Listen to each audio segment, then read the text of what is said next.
Baik, selamat malam teman-teman semua. Selamat datang di Jemput Suara Talks episode kedua.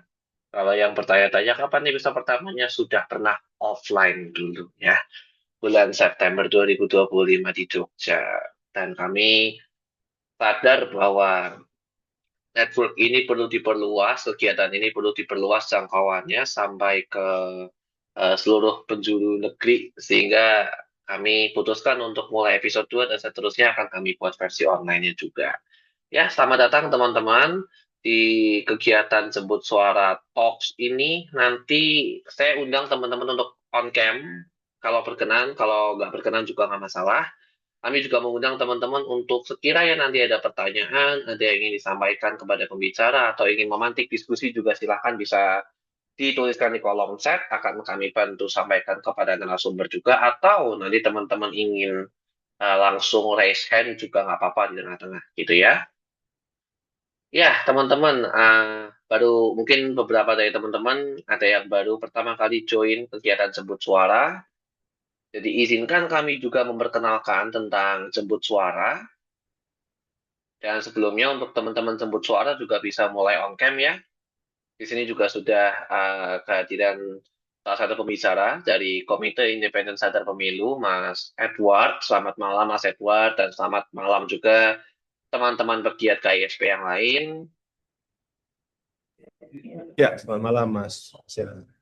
Iya, jadi Suara saya teman-teman, jelas ya Mas ya? jelas, jelas, jelas banget, Mas. Oke, jadi mungkin sedikit memperkenalkan tentang Jemput Suara, teman-teman.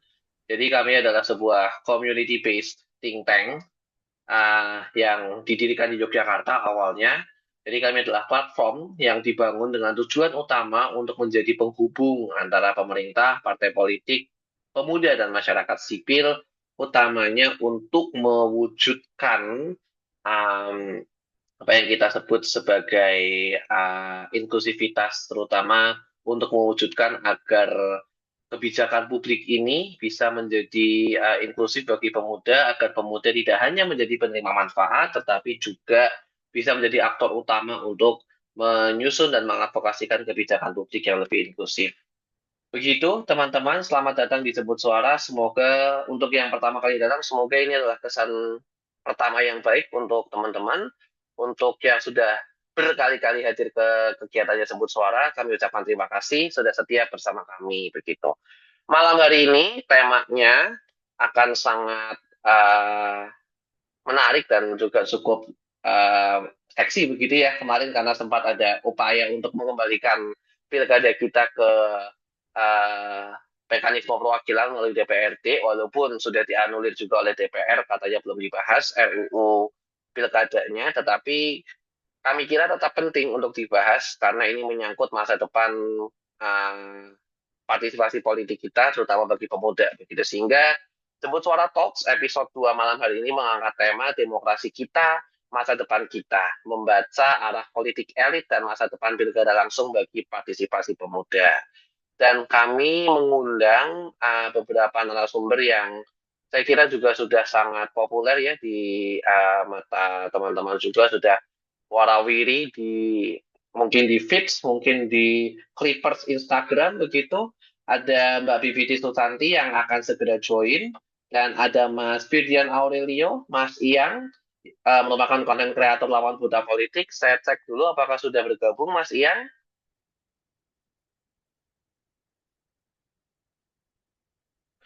Oke, sepertinya Oh, sedang Mas. proses. Gabung Halo. tapi lagi ini on cam dulu ya.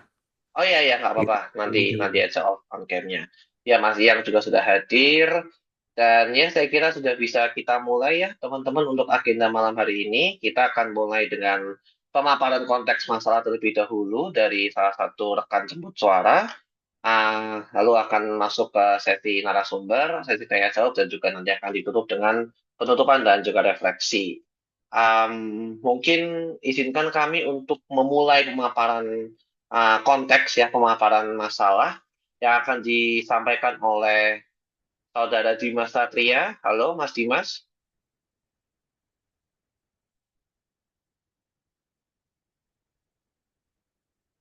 Dimas, apakah sudah Suara di saya sini? udah terdengar belum ya? Sudah terdengar. Boleh on cam nggak? Oh, siap. Oke. Oke. Tapi mohon maaf aku lagi pakai HP dan agak susah ya buat Oh, on cam. Bukan oh buat ya on cam udah ya, nggak tapi apa-apa. oke. Oke, sip. Oke, Oke. baik. Selamat malam teman-teman semua. Kepada Kak Fasya selaku ketua dari Jemput Suara dan juga teman-teman seperti Mas Firdian Aurelio, Mas Edward Trias Pahlevi dan juga Mbak Bivitri Susanti yang akan hadir pada kesempatan malam ini. Nah, jadi teman-teman, mungkin ini hanya pembuka sedikit saja, hanya 5 menit. Jadi kalau teman-teman juga sudah melihat salah satu press release yang dikeluarkan oleh Jemput Suara bersama KISP, itu terlihat bahwa penolakan dari pilkada yang dilaksanakan oleh DPRD ini memang akan diwakili dari beberapa hal gitu teman-teman. Jadi sebelumnya saya dan juga Mas Zikri yang kebetulan juga lagi ada di ruangan Zoom ini, kemarin itu kita sempat mengikuti diskusi di daerah Tangerang sana yang mengatakan bahwa yang pilkada tidak langsung itu layak untuk ditolak.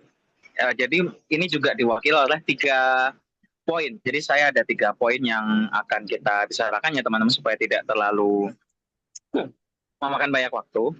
Yang pertama adalah di Indonesia, demokrasi yang perwakilan sebenarnya itu bisa dibilang sah-sah saja. Tapi yang menjadi masalahnya adalah yang pertama adanya sistem mahar politik. Ini tidak asing ya di telinga teman-teman. Karena yang pertama, yang namanya mahar politik ataupun dan juga politik uang,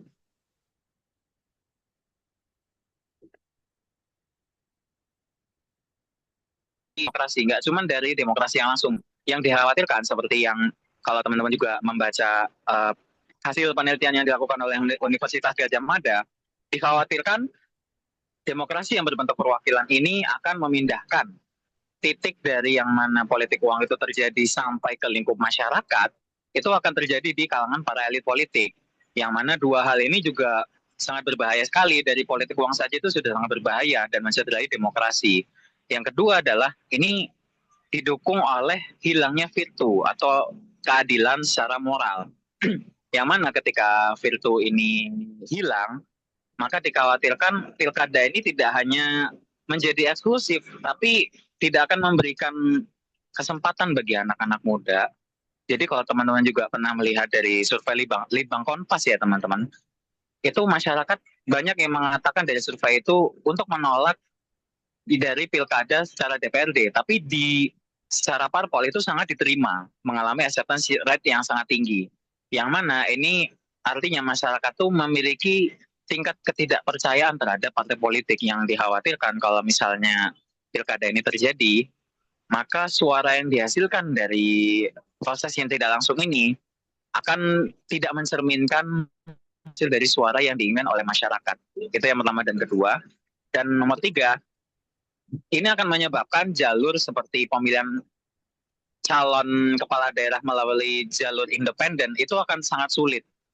Yang mana semuanya harus melalui parpol. Memang benar parpol itu adalah bentuk dari perserikatan atau ketika orang-orang berkumpul berserikat memiliki ide yang sama untuk disampaikan ke para pembuat kebijakan. Namun ketika hasil dari pilkada secara tidak langsung ini masih dibarengi oleh dua dua hal pokok yang saya sebutkan tadi, maka dikhawatirkan sistem ini tidak akan berjalan sebagaimana mestinya. Dan itu akan sangat merugikan baik dari masyarakat secara umum maupun anak muda yang punya ketertarikan ataupun keinginan untuk merubah sistem ataupun memiliki saran terhadap kebijakan publik yang ada. Oleh karena itu, dan Jemput Suara juga pernah memberikan semacam penelitian, yaitu ketika para pemuda itu punya tingkat ketidakpedulian secara politik yang cukup tinggi. Dan ini akan sangat berpengaruh dan para pemuda akan semakin apatis terhadap perkembangan politik. Mungkin itu yang dapat saya sampaikan ya. Mungkin hanya sekedar pengantar untuk pembicaraan kita pada CS Talk kesempatan kali ini. Dan mohon maaf sebelumnya karena mungkin ada salah kata data ataupun tindakan. Terima kasih buat kesempatannya Mas Fasya. Semoga JS Talk kali ini dapat menjadi wahana baru, wahana untuk memperkuat wawasan kita dan juga menjadi salah satu wadah di mana kebijakan publik itu salah satunya harus melibatkan masyarakat secara langsung dan juga memperhatikan apapun di yang diberikan oleh masyarakat kepada para pembuat kebijakan. Mungkin itu yang dapat saya sampaikan. Terima kasih banyak Mas Fasya. Selamat memulai acara ini. Terima kasih Mas. Terima kasih banyak Mas Dimas, riset spesialis dari Jemput Suara. Dan yang perlu kita highlight bersama ya teman-teman, kebijakan publik sudah seharusnya melibatkan publik dalam setiap proses penyusunannya, termasuk di dalam hal ini adalah proses pemilihan umum yang harus 100% melibatkan publik. Ya, saya kira itu pengantar untuk malam hari ini. Kita akan langsung masuk kepada sesi utama kita, yaitu sesi diskusi.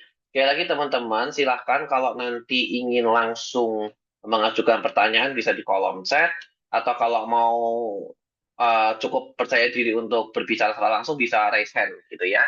Oke, kita akan mulai dulu dari pembicara pertama kita, ada Mas Muhammad Edward Trias Palevi yang merupakan koordinator umum dari Komite Independen Sadar Pemilu, sebuah think tank juga di Jogja begitu ya, yang memang fokus pada kajian-kajian pemilu.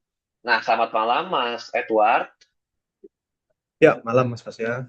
Ya, kita kasih, akan langsung Mas. mulai diskusinya. Terima kasih sudah hadir. Kami juga kemarin menginisiasi beberapa gerakan gitu ya untuk bisa menolak pilkada melalui DPRD ini. Nah, Mas Edward mungkin boleh diceritakan dulu Mas tentang KISP gitu, mungkin tentang kerja-kerja KISP selama ini, apa saja yang sudah dikerjakan, apa mungkin catatan kritisnya atau mungkin capaian-capaian tertentu begitu. Silahkan Mas. Ya, pertama saya ucapkan terima kasih Mas Fasya atas kesempatannya. Assalamualaikum warahmatullahi wabarakatuh. Waalaikumsalam Salam sejahtera untuk warahmatullahi kita wabarakatuh. semua. Salam kenal untuk teman-teman semuanya.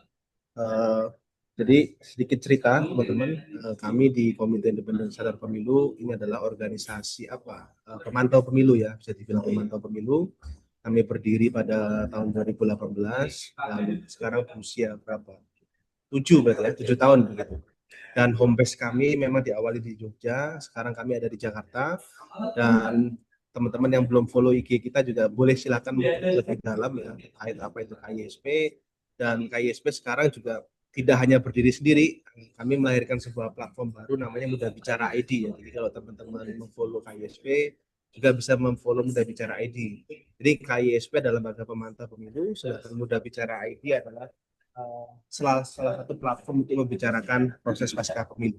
Mungkin itu Mas perkenalan sedikit terkait KISP. Ya, baik. Terima kasih Mas Edward. Begitu ya, teman-teman bisa di-follow IG-nya di @KISP_ID, juga Muda Bicara ID. Banyak, kalau teman-teman notice mungkin beberapa kali terakhir itu ada 10 calon presiden masa depan. Ada survei-survei begitu, itu salah satu yang bikin juga Muda Bicara gitu ya.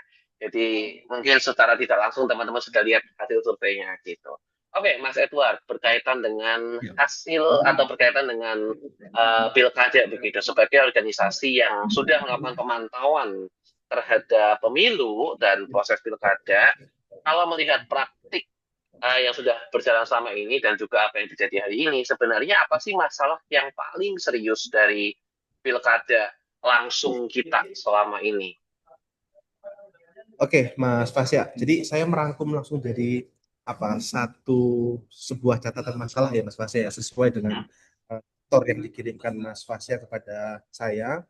Jadi pertama begini teman-teman, kalau kita baca ya arah keputusan elit partai politik kemarin bahwa RUU terkait dengan pilkada itu tidak dibahas sekarang.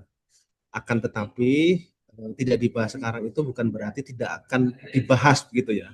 Akan ada kemungkinan untuk dibahas kembali. Jadi teman-teman harus memberikan sebuah garis tebal begitu bahwa terkait dengan RUU Pilkada itu kemungkinan akan dibahas setelah mungkin pembahasan terkait dengan RUU Pemilu.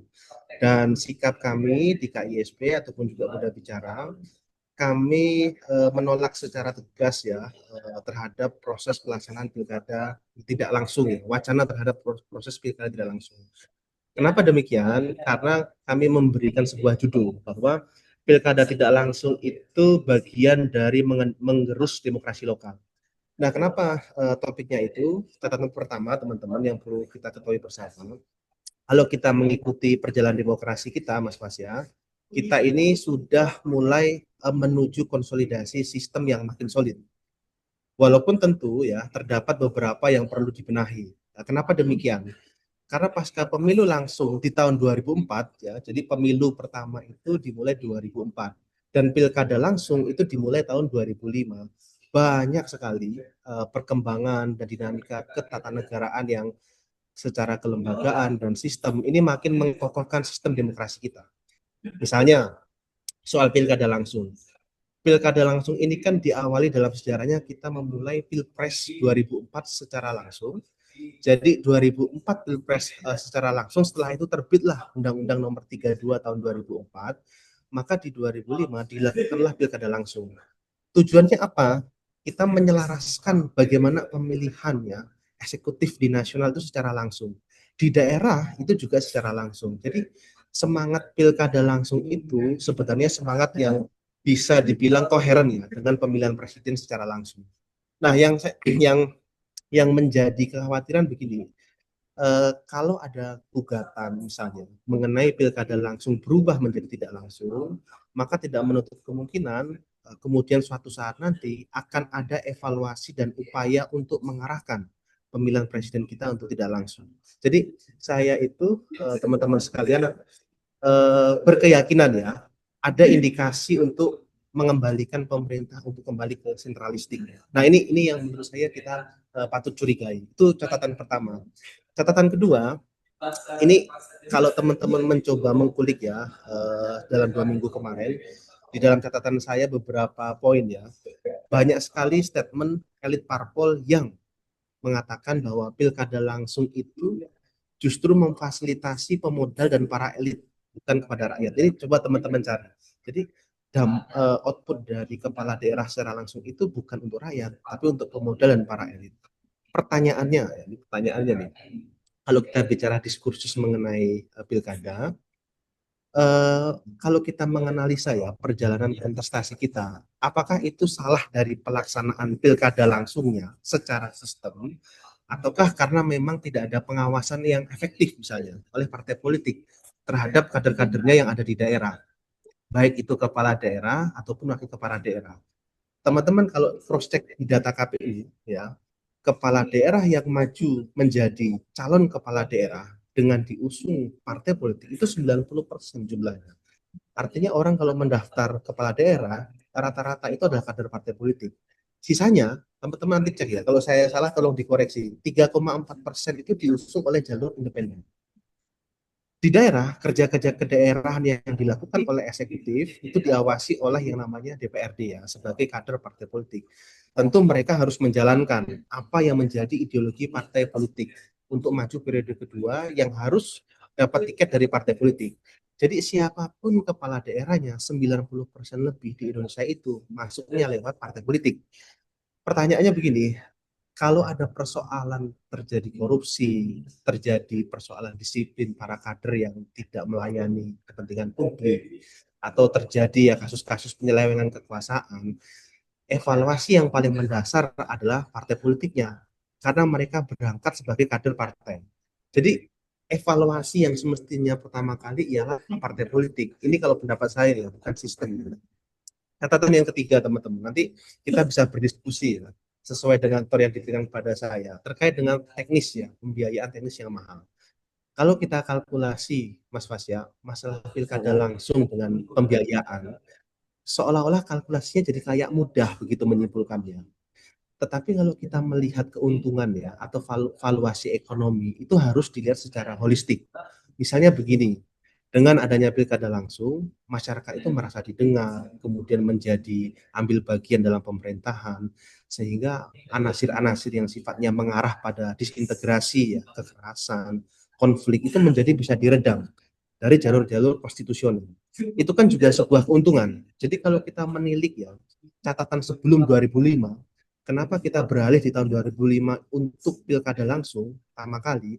Karena ada keputusan rantai aspirasi di dalam proses pemilihan kepala daerah melalui DPRD, melahirkan ketidakpuasan, kemarahan publik, akhirnya protes massa, gerakan massa yang terjadi adalah gerakan-gerakan yang kontraproduktif begitu. Misalnya ada DPR yang dibakar, kantor partai yang dibakar, protes-protes massa misalnya yang merasa bahwa aspirasinya tidak bisa tersalurkan dengan baik, dan yang harus dibayar itu kan mahal. Ya ini stabilitas daerah ya. Kedua, kenapa kita memilih beralih kepada pilkada langsung tahun 2005? Karena pada saat itu pilkada dengan mekanisme oleh DPRD secara penuh malah justru terjadi politik transaksional yang itu terjadi di ruang gelap ya. Pola suap menyuap terjadi di ruang tertutup dan ini sangat memungkinkan terjadi kembali jika pilkada dilakukan dengan mekanisme pemilihan melalui DPRD. Jadi kalau pendapat saya menghitung untung rugi itu tidak semata dari pembiayaan, tetapi juga dari misalnya dampak kondusivitas ya yang dihasilkan dari proses demokrasi itu sendiri, di mana masyarakat haknya dilayani dengan baik, kemudian haknya difasilitasi. Ini kan juga bagian dari kita melihat efisiensi gitu ya. Dan yang ketiga, pandangan saya begini, melihat efisiensi itu pendekatannya jangan parsial ya, jangan tebang pilih. Contoh misalnya, ini kan negara mengadakan puluhan kementerian baru demi memfasilitasi para politisi dan jabatan-jabatan politik yang tidak hitung-hitungan begitu ya, dengan efisiensinya begitu. Jadi yang dikorbankan malah justru yang sifatnya fundamental terkait hak aspirasi masyarakat. Kalau kita berniat, Mas Fasya dan teman-teman, untuk menata pilkada lebih hemat, itu banyak cara. Misalnya satu ya, ini pengamatan kita menjadi pemantau pemilu mengikati 2 periode pemilu dan 1 kali periode pilkada. COVID juga kami memantau tapi tidak maksimal. Tapi di 2024 ada banyak hal yang bisa kita efisiensikan secara teknis ya teman-teman. Contoh misalnya rekap misalnya. Kalau teman-teman cek misalnya, yang salah satu tahapan yang paling mahal dalam proses pemilu kita itu kan rekapitulasi ya. Saya adalah orang yang mendukung bagaimana rekapitulasi itu dilakukan dengan e-rekap, dengan sistem teknologi.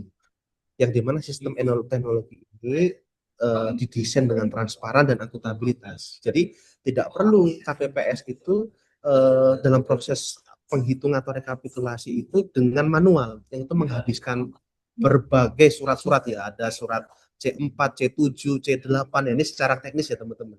Yang itu memakan kertas dan waktu yang cukup panjang. Tapi kalau untuk pemilihannya, saya tidak setuju e-voting, karena ini akan bermasalah ya. Karena kita akan sangat rentan sekali untuk dihack atau sangat rentan untuk hal-hal untuk dicurangi. Tapi itu rekapitulasi, ketika ada rekap yang tidak sesuai itu bisa di cross check dengan cara manual juga. Jadi rekap ini juga salah satu bagian teknis untuk menghemat biaya proses pemilu kita. Yang kedua, kalau kita mau serius juga menghemat pilkada kita, pemuktahiran data pemilih kita itu harus bersifat berkelanjutan. Kalau teman-teman lihat, kalau teman-teman cek ya di pilkada lalu, ada yang istilahnya coklit ya, cocok data pemilih. Itu kan dimulai dari nol. Kenapa kok kita tidak menggunakan sistem yang berkelanjutan? Yang berkelanjutan itulah yang digunakan begitu. Tidak hanya memulai dari nol lagi. Ini kan biayanya ratusan miliar. Harus rekrutmen lagi karyawan, petugas begitu. Dan yang ketiga, kalau kita memang mau serius juga menghemat secara teknis, kita perlu melihat rasionalisasi badan ad hoc kita. Mendorong desain badan ad hoc kita kayak KPPS, PTPS, ya PPS, ada PPK, itu lebih ramping.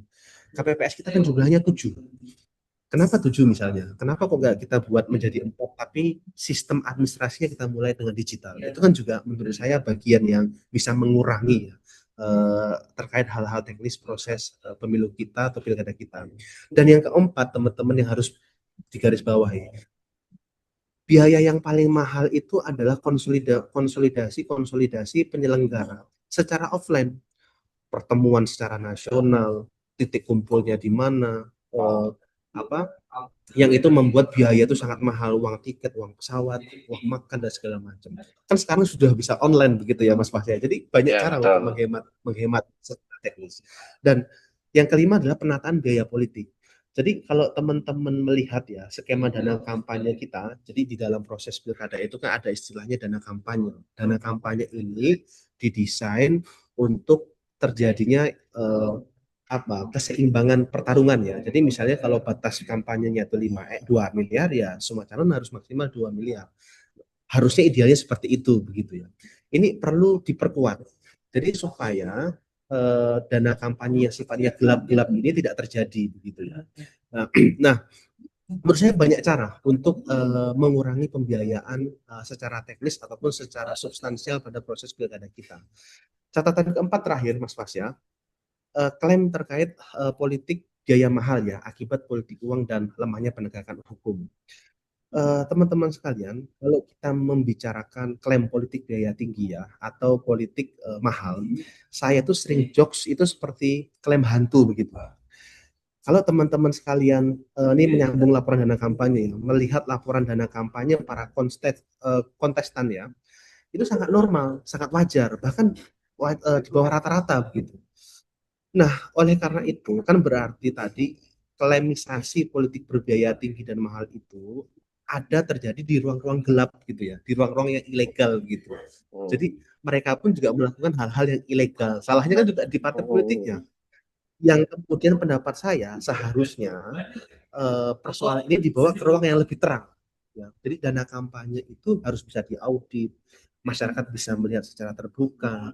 Kalau seandainya seorang calon itu sudah melebihi batas dari dana kampanye itu juga dikenakan sanksi.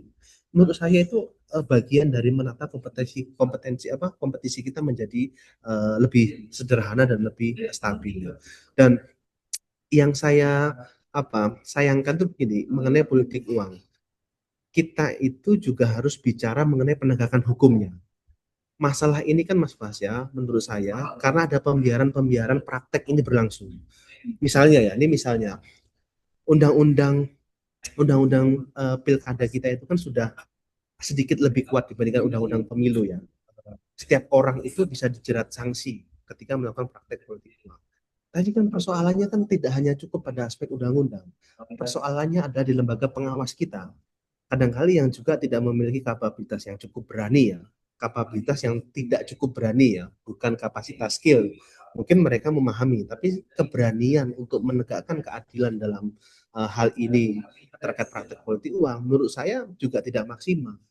Nah, kenapa kok kita tidak memikirkan pendesainan sistem dan pendesainan kelembagaan kita menjadi lebih kuat lagi untuk menghadapi ini? Maka saya itu selalu mengatakan begini, selama penegakan hukum dari berbagai sektor baik anti korupsi atau penegakan hukum umum tidak dibenahi, maka kita jangan berharap misalnya kemudian kita bisa menyelesaikan persoalan ini. Walaupun mengganti sistem ini menjadi tidak langsung, menurut saya tidak menjawab persoalan. Karena mengapa? Kalau teman-teman cek ya, temuan riset yang dilakukan oleh KPK menyebutkan rata-rata dari kandidat pilkada yang kalah ya, menyatakan menyetor atau memberikan sejumlah uang kepada partai politik yang disebut dengan mahar politik. Dan itu tidak dilaporkan di dalam laporan dana kampanye ataupun laporan dana partai. Itu saja masih dipilih oleh rakyat. Rakyat yang menentukan. Bagaimana kalau itu yang menentukan segelintir orang ya, yang juga terafiliasi dengan partai. Jangan-jangan tarifnya lebih mahal dan terjadi bukan di ruang-ruang yang terang, tapi di ruang-ruang yang gelap yang dimana masyarakat juga tidak bisa mengakses ya atau melaporkan hal itu. Jadi pandangan saya begini, merubah sistem itu bukan jadi solusi. Justru kita perlu memfokuskan ya, bagaimana memperbaiki demokrasi internal partai politik dan juga memperbaiki penegakan hukum di pemilu atau di pilkada. Malah justru merubah sistem akan menambah masalah baru jangan-jangan Mas Fasya atau seperti menimbulkan eskalasi ketidakpuasan masyarakat. Kalau kita mau membenahi tadi ya sekalian kita memperbaiki demokrasi di internal partai politik. Saya pikir ini juga menjadi bagian yang harus kita concern ya, bagaimana undang-undang partai politik kita sudah lama tidak direvisi. Dan yang kedua, kita memperbaiki penegakan hukum kita di pemilu atau di pilkada. Kok saya melihatnya tiga catatan ini ya, merespon apa yang ada di tor yang diberikan kepada saya. Mungkin satu terakhir Mas Fasya. Ya. Kalau kita teman-teman sekalian, kalau kita bersepakat bahwa Mahkamah Konstitusi itu adalah pengawal konstitusi ya, dan demokrasi, maka semestinya ya pendapat saya semua cabang-cabang kekuasaan lain seperti eksekutif, legislatif maupun lembaga-lembaga negara yang ada dan juga semua dari masyarakat, kita harus menghormati keberadaan Mahkamah Konstitusi. Jadi kalau kita update ya, bahwa tafsir yang selalu dipermasalahkan DPR ini kan terkait dengan tafsir soal demokratis di pasal 18 ayat 4 di Undang-Undang Dasar, Mas Fasya. Mm. Itu sudah terang benderang harus sesuai dengan asas pemilu, luber jurdil, serta periodik. Itulah yang dimaknai oleh Mahkamah Konstitusi. Bahkan di putusan Mahkamah Konstitusi terakhir ya nomor 110 tahun 2025 bahwa Mahkamah Konstitusi mengatakan bahwa pilkada harus dilaksanakan sebagai bagian dari pemilu sesuai dengan pasal 22E ayat 1 di Undang-Undang Dasar kita. Jadi semestinya ini yang diikuti. Jangan lagi ada upaya membelokkan seolah-olah mau dipilih langsung atau tidak langsung, yang itu diistilahkan sama-sama demokratis ya. Jadi karena Mahkamah Konstitusi sudah mengatakan demikian, di mana MK ini sebagai institusi yang paling punya otoritas ya, memaknai frasa demokratis dalam Undang-Undang Dasar kita mengatakan bahwa pilkada adalah pemilu. Jadi ketika ada misalnya politisi yang mengatakan berbeda dengan putusan Mahkamah Konstitusi, menurut pandangan saya begitu ya, ini juga tindakan yang inkonstitusional menurut saya ya Mas Fasya. Itu mungkin 5 catatan pengantar saya terhadap merespon pertanyaan dari teman-teman jemput suara. Terima kasih Ya, Mas Fasya. baik, terima kasih Mas Edward. Teman-teman boleh kasih emot tepuk tangannya. Ya, jadi kalau mau disimpulkan, proses pemilu dan proses pilkada kita masih sering bergerak pada ruang-ruang gelap, gitu ya. Ruang-ruang gelap ini ruang-ruang yang tidak resmi, ruang-ruang yang kita tidak tahu dan tidak bisa kita laporkan. Jadi menarik juga ketika Mas Edward menyampaikan tentang yang seharusnya dikoreksi itu adalah sistem kader dan juga sistem internal di partai politik itu sendiri. Karena 90% tadi kalau saya tidak salah dengar 90% dari calon atau mungkin kepala daerah yang terpilih itu juga dari partai politik gitu kan. Artinya 90% kepala daerah kita juga merupakan kader dari partai politik. Nah, berkaitan dengan permasalahan partai politik kita sekarang, kalau saya boleh tanya singkat saja Mas di 6 menit terakhir kita bersama Mas Edward, kira-kira koreksi partai politik ini kira-kira apa yang harus dikoreksi dari partai politik, mungkin bisa lebih dielaborasi lagi, atau sistem perkaderan politik seperti apa yang bisa menghasilkan sistem kader berkualitas dan juga nantinya mewujudkan pilkada yang partisipatif. Apalagi KISP juga banyak bergerak pada kajian-kajian politik dan pemilu begitu ya. Kira-kira koreksi seperti apa Mas yang harus dilakukan oleh parpol? Silakan Mas. Ya, terima kasih Mas Fasya. Pertama, gini Mas Fasya, teman-teman KISP itu kan juga mayoritas teman-teman Gen Z ya. Usia kita itu masih di bawah 30 tahun. Untuk menjadi bagian partai politik itu bukan hal yang bukan hal yang mudah begitu ya. Karena banyak faktor melihatnya. Apa yang paling utama yang selalu menjadi kekhawatiran? Ini pandangan saya ya. Kalau kita ngobrol dengan teman-teman KISP, selama partai politik tidak meritokrasi dalam melakukan kaderisasi, menurut saya itu akan sama saja begitu. Orang-orangnya akan itu saja begitu ya. Yang kedua, saya tuh selalu berpikir gini Mas Fasya, nanti mungkin bisa tambahkan para ahli seperti Mbak Bibip atau Mas Firdian ya. Saya setuju kalau partai politik kita dalam urusan kepala daerah ini dibuat sebuah mekanisme sistem yang dimana ketika untuk menjadi calon kepala daerah minimal 3 tahun deh pernah berproses dulu di partai politik begitu ya, atau punya semacam jenjang karir deh pernah menjabat di mana dulu gitu ya. Saya pikir ini penting, bagian dari koreksi dari partai politik itu. Tapi yang paling mendasar menurut saya adalah kaderisasi ya Mas Fasya ya. Selama proses kaderisasi pengennya instan, tidak ada proses kompetisi yang sangat fair di internal partai politik, kita akan selalu melahirkan sebuah kepemimpinan yang diukur dengan daya ekonomi, bukan diukur dengan kapabilitas. Mungkin kayak Mas Fasya yang concern dengan isu-isu politik, ya akan kalah dengan anak dari para elit ya, anak dari pimpinan partai atau anak dari anggota DPR RI yang punya anak mencalon kepala daerah begitu. Pasti akan kalah dengan itu begitu. Selama meritokrasi ini nggak ada. Kalau saya lebih cenderung kita juga menyuarakan tuh revisi undang-undang partai politik ya, karena sudah lama sekali nggak dibahas. Itu mungkin Mas ya. Oke, baik. Jadi memang kuncinya ada di revisi undang-undang partai politik gitu ya, yang harus kita dorong juga. Dan ya, kita mendorong parpol untuk menerapkan sistem merit berbasis kompetensi begitu, bukan berdasarkan daya ekonomi gitu. Oke, Mas Edward, saya harap tetap Mas Edward tetap bisa stay gitu, karena mungkin nanti akan ada pertanyaan-pertanyaan tambahan dari teman-teman yang lain. Terima kasih untuk sesi yang ini, Mas Edward. Saya izin geser dulu ke bintang utama kita, apa namanya, aktor film kita malam hari ini, yang membuat teman-teman juga mendaftar ya. Saya kira teman-teman juga banyak sekali, kalau dari statistik di pendaftar itu banyak yang mengetahui event ini juga dari Instagram pembicara begitu. Sudah hadir bersama kita Mbak Bivitri Susanti, dosen STAI Sentera, dan juga pakar hukum tata negara di Indonesia. Selamat malam Mbak Bibip, apakah sudah tersambung dengan kita? Selamat malam. Iya, selamat malam Mbak Bibip. Boleh tepuk tangan untuk Mbak Bibip dulu teman-teman secara virtual. Apa kabar Mbak Bibip?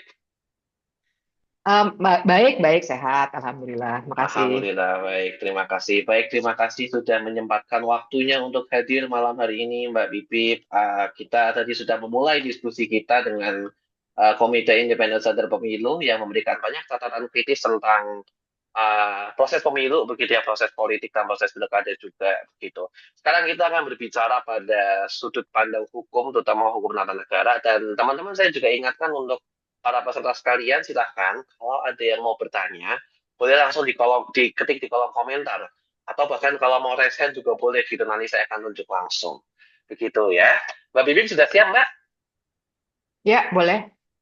Siap, terima kasih. Jadi kita akan mulai dengan diskusi kita malam hari ini dengan Mbak Bibip. Kalau kita bicara dari sudut pandang hukum tata negara di Indonesia, ketika kita melihat mekanisme atau mungkin usulan mekanisme pilkada kemarin ingin dialihkan lagi ke level perwakilan di DPRD, apakah itu sebenarnya sejalan dengan semangat reformasi kita di dulu tahun 98 gitu kan, ketika kita ingin mereform sistem bernegara kita menjadi lebih partisipatif? Apakah itu masih sesuai dengan semangat itu? Dan kira-kira siapa sih Mbak yang diuntungkan dari ini semua?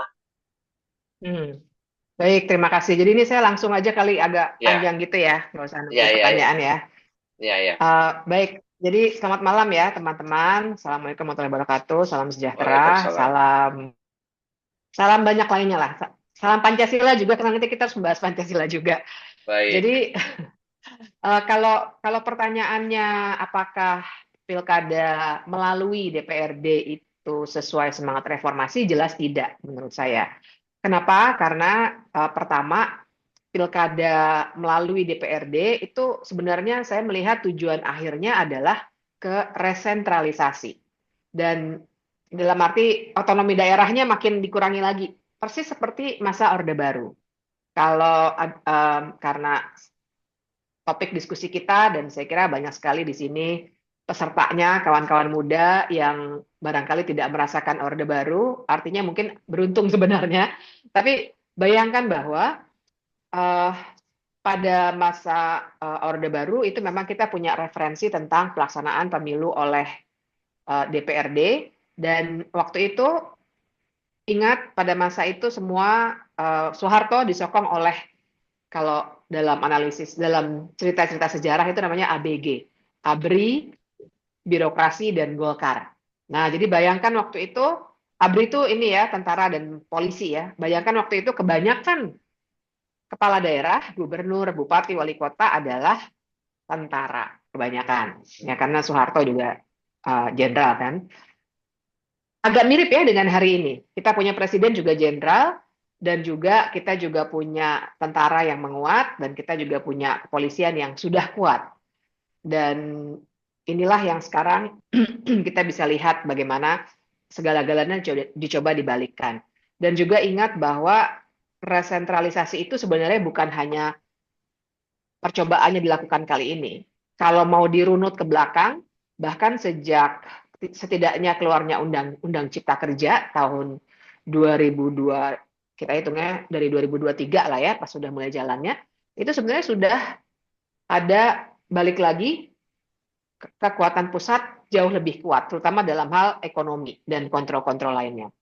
Nah, dari situ kemudian kita juga paham bahwa Prabowo juga menginginkan satu pemerintahan, kalau kami suka bilangnya sistem komando sebenarnya ya, ekonomi komando, politik komando, karena memang latar belakangnya tentara. Jadi waktu itu teman-teman pasti ingat tidak hanya menteri-menteri yang diajak retret ala-ala militer, tapi juga kepala daerah. Tidak berhenti di situ, kemudian ada juga pemotongan transfer kepada daerah, alias dana yang memang biasanya diberikan ke daerah dari pusat. Karena kan sumber daya alam juga itu diambil sebagian besar keuntungannya ditarik ke pusat. Perizinan pengolahan sumber daya alam sejak adanya Undang-Undang Cipta Kerja ditarik juga ke pusat. Maka tadi saya bilang sudah dimulai sejak itu sebenarnya. Jadi perizinan itu dengan OSS namanya semuanya dikelola oleh pusat kebanyakan. Hanya sedikit sekali wewenang pemerintahan daerah sekarang dan dananya pun sekarang terus-menerus dikurangi. Tahun ini transfer pada daerah akan dikurangi lagi drastis. Jadi memang kondisinya sentralisasi itu sungguh kelihatan kuat. Nah, langkah berikutnya yang hari ini kita lihat memang pilkada yang akan dikembalikan jadinya hanya melalui DPRD. Dan itu satu ya, kalau kita membicarakan ini sebenarnya sesuai reformasi atau tidak sih? Menurut saya sih jelas-jelas tidak sesuai, justru akan kembali ke masa lalu. Kemudian yang kedua yang kita harus perhatikan, kalau secara hukum seperti apa? Nah, secara hukum dan yang mari kita lakukan beberapa myth busting gitu, beberapa counter naratif supaya kita semua juga punya bekal yang cukup untuk menolak narasi-narasi ini. Ngomong-ngomong, tadi walaupun sudah disebutkan ya, tapi kita juga mesti paham juga dalam rangka memberikan counter naratif bahwa walaupun ketua DPR, maksud saya pimpinan DPR, bukan ketuanya sih waktu itu pimpinan ya, mengatakan bahwa tidak akan dibahas tahun ini, tapi kalau saya ingin mengajak kita semua skeptis. Skeptis artinya mempertanyakan dulu gitu ya, benar nggak sih? Kenapa? Saya mengajak skeptis karena satu, kita semua punya pengalaman buruk tentang sebuah undang-undang yang nggak ada dalam prioritas tahunan, tahu-tahu masuk. Misalnya undang-undang TNI, gitu ya, dan kemudian banyaklah undang-undang lainnya yang nyelak, kalau istilah kita tuh nyelak gitu dalam prioritas tahunan, karena teman-teman pasti tahu bahwa penyusunan undang-undang oleh DPR dan pemerintah itu dilakukan berdasarkan suatu program daftar, namanya Program Legislasi Nasional, ditetapkan untuk 5 tahun masa jabatan mereka, tapi yang tahunannya ada, namanya prioritas tahunan. Harusnya kalau semua undang-undang harus ada dalam daftar itu. Kalau tidak, sebenarnya tidak boleh. Kecuali memang perintah Mahkamah Konstitusi. Nah, undang-undang macam undang-undang TNI itu tidak ada, teman-teman. Jadi diselak tiba-tiba, makanya kami juga sudah challenge ke Mahkamah Konstitusi. Jadi, kenapa kita skeptis ya itu tadi. Karena kita punya pengalaman buruk. Dan yang kedua juga saya ingin kita semua skeptis karena begini. Jangan lupa bahwa narasinya adalah kami tidak akan membahas pilkada. Yang mau kita bahas sekarang pemilu kan. Kira-kira narasinya begitu ya. Tapi izinkan saya mengingatkan bahwa pilkada itu ada beberapa hal yang mungkin saja diberikan kerangka awalnya dalam undang-undang pemilu. Itu satu. Tapi kemudian sesungguhnya saya sendiri dengan fenomena akhir-akhir ini teman-teman saya punya kecemasan yang makin meninggi selama seminggu ini. Terutama sejak tiba-tiba ada hakim konstitusi dari DPR yang masuk ke MK. Namanya Adis Kadir. Kita tahu Adis Kadir adalah mantan pimpinan DPR, kontroversial sekali, dan dia dari Golkar. Dan kalau kita baca rekam jejaknya di luar soal kos-kosan anggota DPR itu ya yang salah hitung, oke lah salah hitung. Tapi lihat rekam jejaknya, Pak Adis ini ada rekam jejak yang semuanya tersedia di internet lah. Zaman sekarang udah nggak ada yang bisa ditutupi menurut saya, dan itu bagus sebenarnya buat peran warga sebenarnya bagus. Semua ada di internet bahwa beberapa kali sebenarnya ada manuver-manuver yang dilakukan untuk kepentingan kekuasaan yang dilakukan oleh salah satunya Adis Kadir gitu. Jadi dia ini memang operator lah begitu ya untuk banyak move, dan kita semua paham bahwa di DPR itu sekarang kekuasaan menggurita ya. Mungkin teman-teman udah tahu, udah jadi joke, ada yang namanya Adidas, ada yang namanya Kabinda gitu ya. Pasti pernah denger kan? Iya, Kalau ada yang belum iya, pernah iya, denger, iya. nanti tanya sama teman-teman jemput suara apa itu artinya Adidas dan Kabinda. Tapi di luar itu, yang ingin saya soroti adalah memang kan sekarang di DPR 82% suara itu miliknya Prabowo sebenarnya, alias koalisinya udah mayoritas. Dari 8 fraksi tinggal satu yang sisa, PDI Perjuangan. Tapi itu pun banyak sekali PDI Perjuangan tidak menyatakan sikap yang tegas. Kalau untuk yang DPRD tegas, jadi saya senang juga gitu ya. Tapi untuk Adis Kadir, untuk soal-soal lainnya kurang tegas. Tapi intinya adalah, kalaupun misalnya PDI Perjuangan bilang saya tidak mau, apa boleh buat? Secara jumlah pasti nggak ada gunanya. Dan toh sistem di DPR kita itu one fraksi one vote, bukan one person one vote. Jadi satu fraksi PDI Perjuangan akan kalah oleh 7 fraksi lainnya yang koalisinya pemerintah. Jadi situasi itu bikin kita mesti skeptis. Kalau ada klaim bahwa kita nggak akan bahas. Saya khawatir, dan yang saya khawatirkan adalah ini kekhawatiran teman-teman pegiat pemilu, bahwa jangan-jangan justru kan sampai sekarang belum mulai dibahas juga nih undang-undang pemilunya. Dan undang-undang pemilu itu Mahkamah Konstitusi bahkan sudah memberikan PR pada pembentuk undang-undang, banyak sekali yang harus diubah. Mulai dari presidensial threshold, pemilu nasional dan lokal, keterwakilan perempuan, bukan keterwakilan perempuan untuk DPR ya, tapi banyak sekali beberapa aspek yang memang teman-teman pegiat pemilu banyak yang melakukan aktivismenya melalui MK. Karena di DPR mereka tidak mau melakukan apa-apa sejak 2017. Bahkan untuk pemilu 2024 mereka nggak melakukan perubahan undang-undang. Nah, yang kami agak cemas adalah ada upaya membangkang. Ditunda terus, ini udah 2026. Kita mau pemilu 2029. Kalau tahun ini nggak terbahas, kami khawatir nggak akan ada perubahan undang-undang, nanti malah jangan-jangan keluarnya apa? Perpu. Peraturan pemerintah pengganti undang-undang. Yang artinya pemerintah akan memutuskan sendiri, nanti DPR belakangan, jadi itu bedanya dengan undang-undang ya teman-teman, belakangan DPR tinggal bilang, yes saya setuju, atau tidak, saya tidak setuju. Tapi dengan konstelasi di DPR yang seperti itu, DPR sekarang akan mudah sekali di fait accompli. Dibilang, oke, nanti tinggal ketok setuju aja nih, udah setuju. Nah, jadi yang kami khawatirkan, putusan-putusan MK itu kan, saya kira ini juga percobaan bounce back yang baik dari MK, bounce back dari putusan 90 yang teman-teman semua tahu skandal Paman Usman waktu itu ya, rame-rame ya. Tapi setelah itu mereka bounce back. Putusannya bagus-bagus. Tapi kan bagus-bagus dalam kacamata kita. Bagus-bagus untuk demokrasi. Tapi bagi DPR, putusan-putusan MK itu menyebalkan sekali pasti.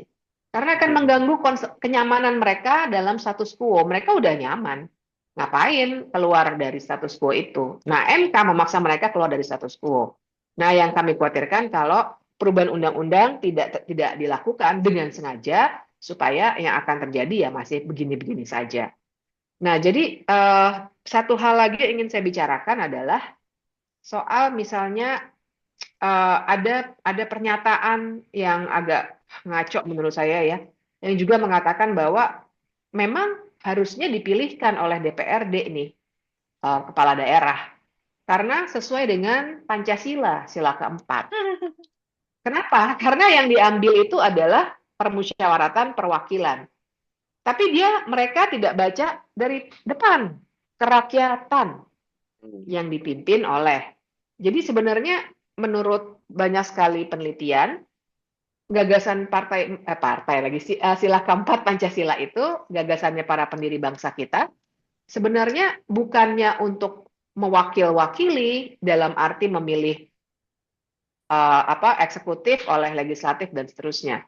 Tapi mereka mau mengatakan bahwa pemilik bangsa ini, pemilik negara ini adalah rakyat, kerakyatan yang dipimpin oleh. Nah, kira-kira begitu. Hikmat kebijaksanaan, artinya para pendiri bangsa sudah memikirkan deliberative democracy. Jadi bukannya diwakili perusahaan perwakilan, jangan diambil belakangnya saja. Nah, kemudian yang lainnya tadi sudah dibahas, sudah cukup banyak, supaya tidak mengulang. Barangkali pertanyaan pentingnya tadi yang dipertanyakan adalah, ini untung ruginya gimana sih sebenarnya? Nah, untung rugi ini jadi begini situasinya. Bayangkan kalau dalam kondisi yang sekarang, kita banyak sekali kritik. Semua tadi sudah dibahas juga ya, kelemahan-kelemahan dari yang selama ini terjadi. Tapi kan setidaknya kita harus memikirkan, membongkar premis dasarnya dulu. Bahwa demokrasi itu ukurannya bukan mahal tidak mahal. Apakah 34 triliun mahal? Mahal juga, gitu. Tapi cek dulu mahalnya sebenarnya kalau 34 triliunnya saja apa? Kan ada kasus KPU-nya sewa private jet misalnya. Kalau misalnya itu dipangkas bisa. Tapi kan yang membuat para elit politik tiba-tiba, enggak terlalu tiba-tiba sih, dari tahun 2024 tuh Prabowo udah ngomong ya, elit politik menginginkan tiba-tiba setuju semua lah gitu ya dengan ide ini, karena mereka terkejut dengan persaingan bebas yang mereka ciptakan sendiri. Karena biaya yang ilegal, yaitu biaya sewa perahu gitu ya, maksudnya untuk pinjem partai, untuk berkoalisi, itu kan mereka pakai duit loh. Belum pernah aja ada yang terbukti di pengadilan, tapi itu banyak sekali orang-orang yang mengalami dan bahkan melakukannya langsung, cerita di banyak forum terbuka. Barangkali kalau kita telusuri satu-satu di media sosial akan banyak tuh kesaksian-kesaksian itu. Jadi bayar-bayar itu lama-lama kan inflasi ya, makin lama makin tinggi standarnya. Betul. Kalau dari mulai kabupaten kota, kemudian juga provinsi dan seterusnya. Tapi juga kemudian, sebentar ya, saya harus ambil ini Oke, Mbak. power bank. Oke. Nah, Baik, tapi baik. kemudian yang harus dilihat juga pasar bebas yang terjadi atau kompetisi ilegal yang terjadi ketika mereka melakukan upaya membayar kita-kita itu loh dengan amplop, serangan fajar, bantuan sosial, serangan fajar, konser dangdut, cetak-cetak segala macam, kan lama-lama kan ininya persaingan di antara mereka sendiri makin tinggi. Kandidat yang satu mungkin 500.000 bayarnya, kandidat lainnya karena nggak mau kalah, oke kalau gitu saya 750.000 deh. Kandidat lainnya lagi 1 juta deh, misalnya begitu ya. Ada loh di beberapa daerah tertentu yang banyak oligark lokalnya, terutama biasanya daerah-daerah tambang ya, daerah-daerah batu bara, itu semahal itu. Harga, ya warga sih senang-senang aja. Tapi kan artinya lama-lama mereka, wah gila saya juga rugi ini mahal banget biaya gitu. Kemudian mereka memikirkan efisiensi dengan kacamata mereka. Mereka tidak menghitung bahwa ya itu tadi demokrasi nilainya adalah sejauh mana warga bisa diwakili. Bukan harga per rupiah, bukan seperti daftar belanja dinilai rupiahnya berapa dibandingkan antara langsung tidak langsung berapa. Nah, jadi dengan itu kalau tadi bicarakan untung rugi ya, tentu saja yang rugi kita. Karena bayangkan dengan situasi sekarang, dengan segala kelemahannya itu, kita itu masih punya some degree of control gitu. Melalui apa? Satu, kita melalui suara kita sendiri. Betul ada amplop segala macam. Tapi dan saya kira ini pentingnya kita diskusi malam hari ini, dengan banyaknya dan kita makin banyak organisasi lahir juga yang lama dan yang baru melakukan pendidikan kewargaan, pendidikan politik, sebenarnya banyak orang sudah mulai menggunakan suaranya. Contoh di Jakarta. Jakarta selalu udah beberapa kali warganya mungkin juga karena situasi ekonomi, exposure pada informasi, lebih berdaya gitu ya warganya. Saya pemilih Jakarta. Kita semua ingat waktu itu Prabowo dan Jokowi itu terang-terangan dengan kita kritik rame-rame kan waktu itu. Mereka mengendorse Ridwan Kamil. Prabowo sampai mengeluarkan surat Surat. endorsement kalau kan waktu itu ya Iya. pakai Yang kopnya hari Minggu Gerindra tapi. ngeluarinnya terus katanya kita kan hari Minggu Oh iya, jadi presidennya kan presiden kita melekat ya harusnya ya. dipikirnya warga tuh bodoh-bodoh semua kali ya. Kalau hari Minggu tidak Mungkin. berperan sebagai presiden, ampun deh.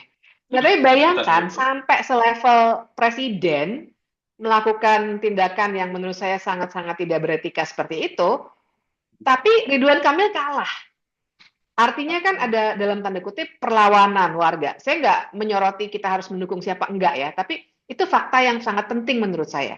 Ketika warga bisa nggak nurut sama orang yang punya power dan nggak nurutnya pakai votes.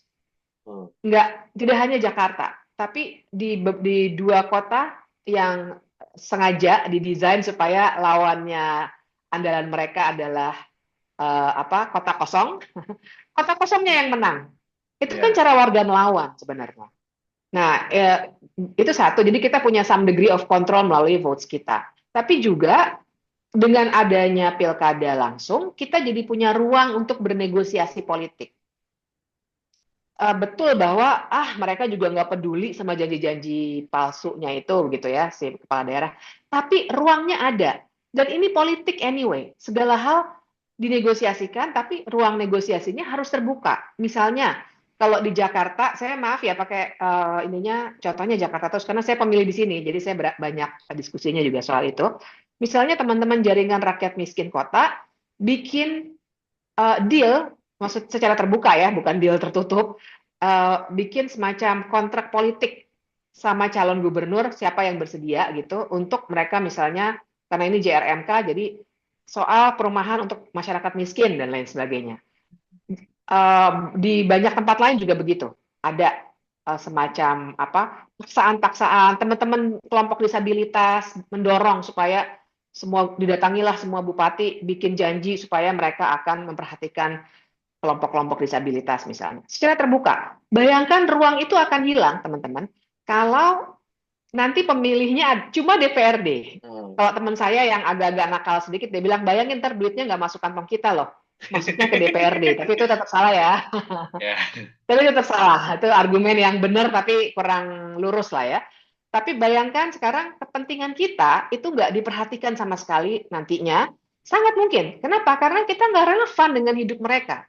Mereka mikir-mikir dikit lah, walaupun janjinya belakangan mungkin saja palsu, tapi mereka masih mau ketemu kita, karena mikir, oh nanti saya dipilih lagi nggak ya sama warga, kalau saya nggak populer misalnya, atau paling tidak partai saya ntar nggak dipilih lagi, atau anak saya nanti nggak dipilih lagi, dan seterusnya. Tapi kalau dipilihnya oleh DPRD, mereka hanya akan mengentertain DPRD. Misalnya, ibu bapak lagi mau studi banding kemana, misalnya gitu ya, bayangkan begitu. Jadi itu, dan yang terakhir, kalau ruginya juga buat kita warga adalah kalau dipilihkannya oleh DPRD, bayangkan bahwa satu pencalonannya pasti kan diantara dia aja nih. Saya membayangkan nanti kayak arisan, teman-teman. Arisan tertutup aja. Bisa ganti-gantian loh. Yang sekarang aja masih langsung aja mereka suka arisan juga, apalagi kalau udah tidak langsung. Nah, artinya yang akan punya pengaruh besar adalah elit politik. Saya suka ngomong gini sama kelompok-kelompok perempuan. Yang akan rugi, dan ini pas juga, ini kelompok anak muda menurut saya juga akan sangat terpengaruh. Karena begini, si elit politik, ya namanya elit politik ya, perilakunya udah kelihatan dari sekarang. Mereka nggak akan terlalu peduli dengan isu-isu yang substantif gitu, secara demokrasinya tuh substantif dan punya dampak kepublikan yang signifikan. Nggak peduli. Yang penting saya menang. Udah. Sehingga akses saya kepada sumber daya ekonomi lancar. Cuma itu yang dipikirkan. Sehingga elit politik, POV-nya, point of view-nya akan beda sekali dengan kita. Bahkan elit politik itu kan banyak ini ya, saya lagi kesel sama saya merasa pemimpin yang boomers tuh bikin kacau terus. Jadi POV anak-anak muda sama bapak-bapak boomers itu pasti akan beda banget. Buat mereka soalnya banyak hal yang jadi semacam culture barunya millennials bahkan Gen Z, apalagi Gen Alpha, mereka nggak masuk dalam frame mereka. Karena mereka dilahirkan dengan situasi yang sangat-sangat berbeda. Bahkan berbeda dengan saya Gen X sebenarnya ya. Tapi bahkan saya kalau lihat boomers itu, aduh ini apa sih? Saya bukannya menghina-hina generasi ya, tapi bayangkan POV-nya beda. Ketika dan POV jadi penting, makanya analisis generasional itu kalau untuk membenturkan saya nggak setuju sama sekali. Tapi kalau masalahnya adalah keterwakilan, Ya. antara orang yang mewakili dan diwakili harus nyambung. Ya. Kalau nggak nyambung, kebijakan yang mereka buat akan nggak nyambung dengan kebanyakan dari kita. Nah, elit politik itu juga kebanyakan dengan dunia politik yang sangat maskulin ini, kebanyakan sangat-sangat patriarkis. Kemungkinan besar perempuan nggak akan dapat, perempuan, kelompok disabilitas, minoritas agama mungkin, dan sebagainya, mereka nggak peduli. Mereka kan arisan, udah dipilih aja terserah elit politik. Dan pun kalau dipilihnya oleh si DPRD yang keterwakilan perempuannya bagus aja nggak ada. Beberapa DPRD, maaf saya nggak buka ada di laptop saya tapi nggak hafal. Banyak DPRD yang 0 anggota DPR perempuannya. Ada yang cuma 1 DPRD perempuannya. Itu kalau isu perempuan ya. Tapi cek lagi, yang anak muda coba berapa banyak? Kalaupun anak muda, ada penelitiannya ya, juga dari ICW salah satunya. Kalaupun anak muda yang masuk, kebanyakan anak muda hasil nepotisme. Anaknya si Anu, ponakannya si itu, gitu-gitu loh. Sehingga juga, lagi-lagi, point of view-nya beda. Mungkin mereka nggak perlu sibuk cari kerja. Kayak kebanyakan anak muda zaman sekarang. Karena mereka bisa dibiayai. Pewaris kan mereka gitu, bukan perintis. Jadi mereka nggak peduli orang-orang nih mau dapat kerjaan atau enggak gitu. Nah itu jadi saya ingin menyoroti bahwa soalnya kalau misalnya teman-teman masih dapat narasi yang bilang soal melanggar sila keempat, tadi juga sudah dijelaskan dengan sangat baik ya, bahwa ada yang bilang, oh pasal 18 itu ayat 4 kan demokratis segala macam. Kita mesti kasih myth busting bahwa salah karena MK sudah memutus demikian dan sila keempat itu cuma dibuat-buat aja alasan seperti itu. Nah, terakhir saya mau bilang bahkan kita punya satu argumen yang sangat penting juga. Kalau mereka bilang, kan kalian udah milih DPRD, boleh dong DPRD memilihkan eksekutif untuk kalian. Tanya balik aja, menurut Ibu atau Bapak, ini sistem pemerintahan kita parlementer atau presidensialisme? Karena kan kita kan menurut presidensial kan. Kalau kita memilih, ketika kita pemilu, kita milihnya eksekutif dan legislatif. Jadi tidak seperti di sistem parlementer di mana warga hanya memilih legislatif, kemudian legislatif yang membentuk pemerintahan. Jadi eksekutifnya adalah anggota legislatif, memang gitu. Perdana menterinya adalah anggota legislatifnya. Nanti kemudian sisanya yang tidak menjadi pemerintah akan menjadi oposisi. Kan gitu ya kalau di parlementer. Kita kan enggak. Janganlah diambil sepotong-sepotong aja untuk kepentingan mereka sendiri. Kalau memang mau ganti parlemen, ayo gitu, tantangin aja. Ya mereka pasti nggak akan mau juga gitu kan. Tapi yang saya khawatirkan, balik lagi ke soal reformasi, ini adalah awal mula untuk kemudian mereka memakai logika yang sama. Kalau ini berhasil, kita diam saja.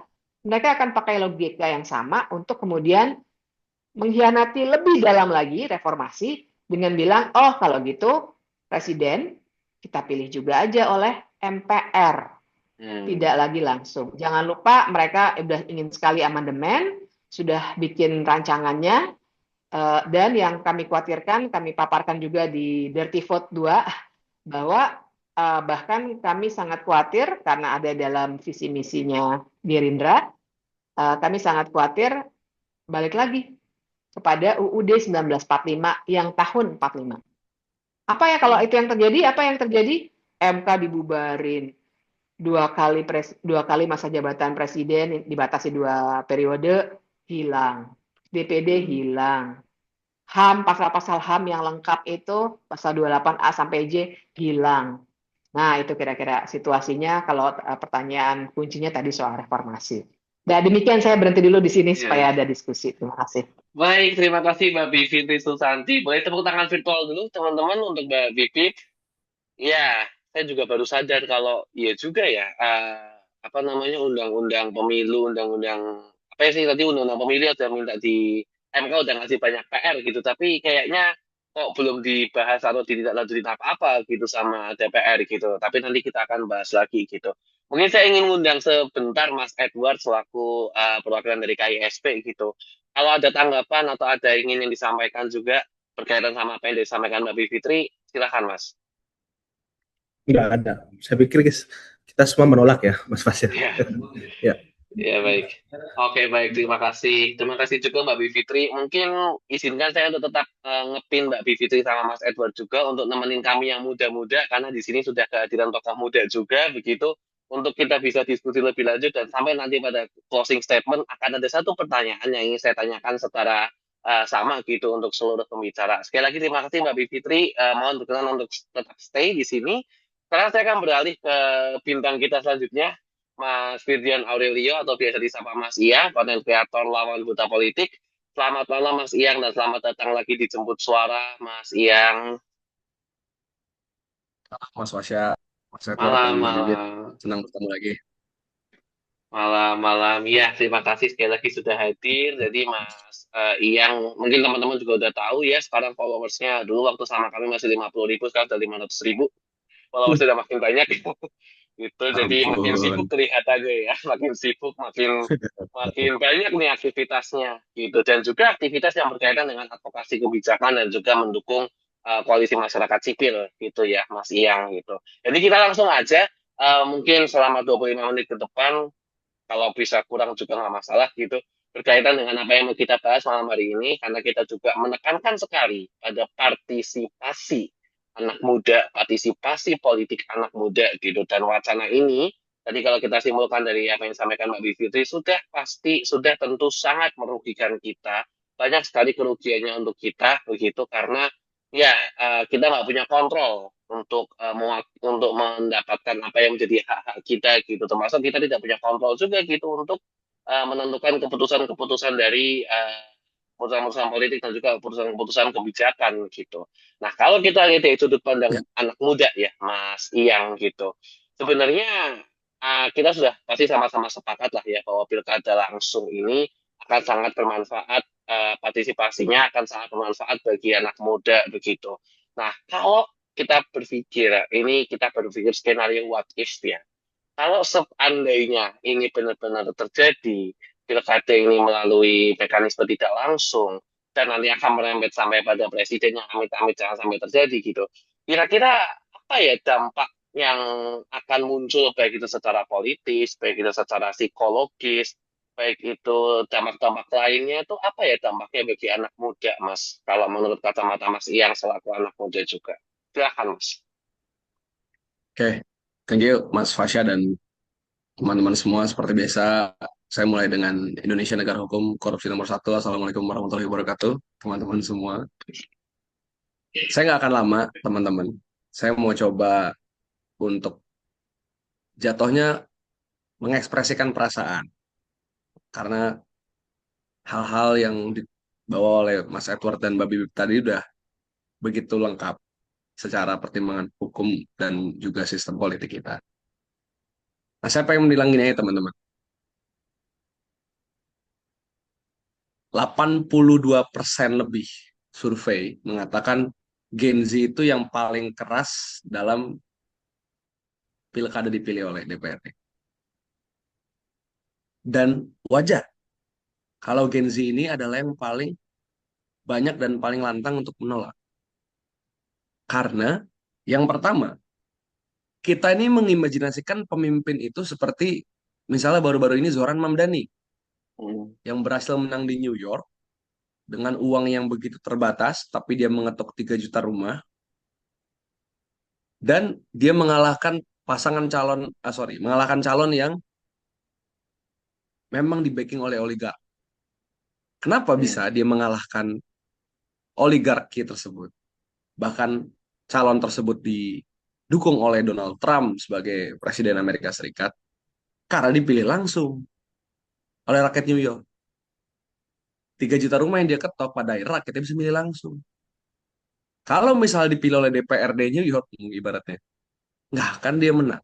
Nggak akan Mamdani viral seperti yang kita nikmati belakangan ini. Itu imajinasi pemimpin yang kita inginkan. Gen Z ini sudah terpapar oleh media sosial lebih banyak dibanding generasi sebelumnya. Ya kita punya imajinasi pemimpin. Pilkada dipilih oleh DPRD jelas jauh dari imajinasi tersebut. Bayangan pemimpinnya. Yang kedua, kenapa Gen Z ini yang paling lantang menolak pilkada dipilih oleh DPRD? Karena kita dari kecil, ya kan? Misalnya saya usia 25 nih sekarang. Berarti dari saya usia 15 tahun, atau enggak deh, dari saya usia 12 tahun. 12 tahun berarti saya lagi SD atau pengen masuk SMP awal kalau nggak salah. Dari awal udah disaksikan pemimpin-pemimpin yang terpilih karena pemilihan langsung. Contoh siapa? Hmm. Joko Widodo. Jadi nggak ada itu Jokowi tanpa pemilihan langsung. Nggak ada namanya Gibran tanpa pemilihan langsung. Jadi kalau misalnya Prabowo memang menganggap dia adalah keberlanjutan Jokowi, nah konteks kali ini dia lagi mengkhianati Jokowi nih berarti.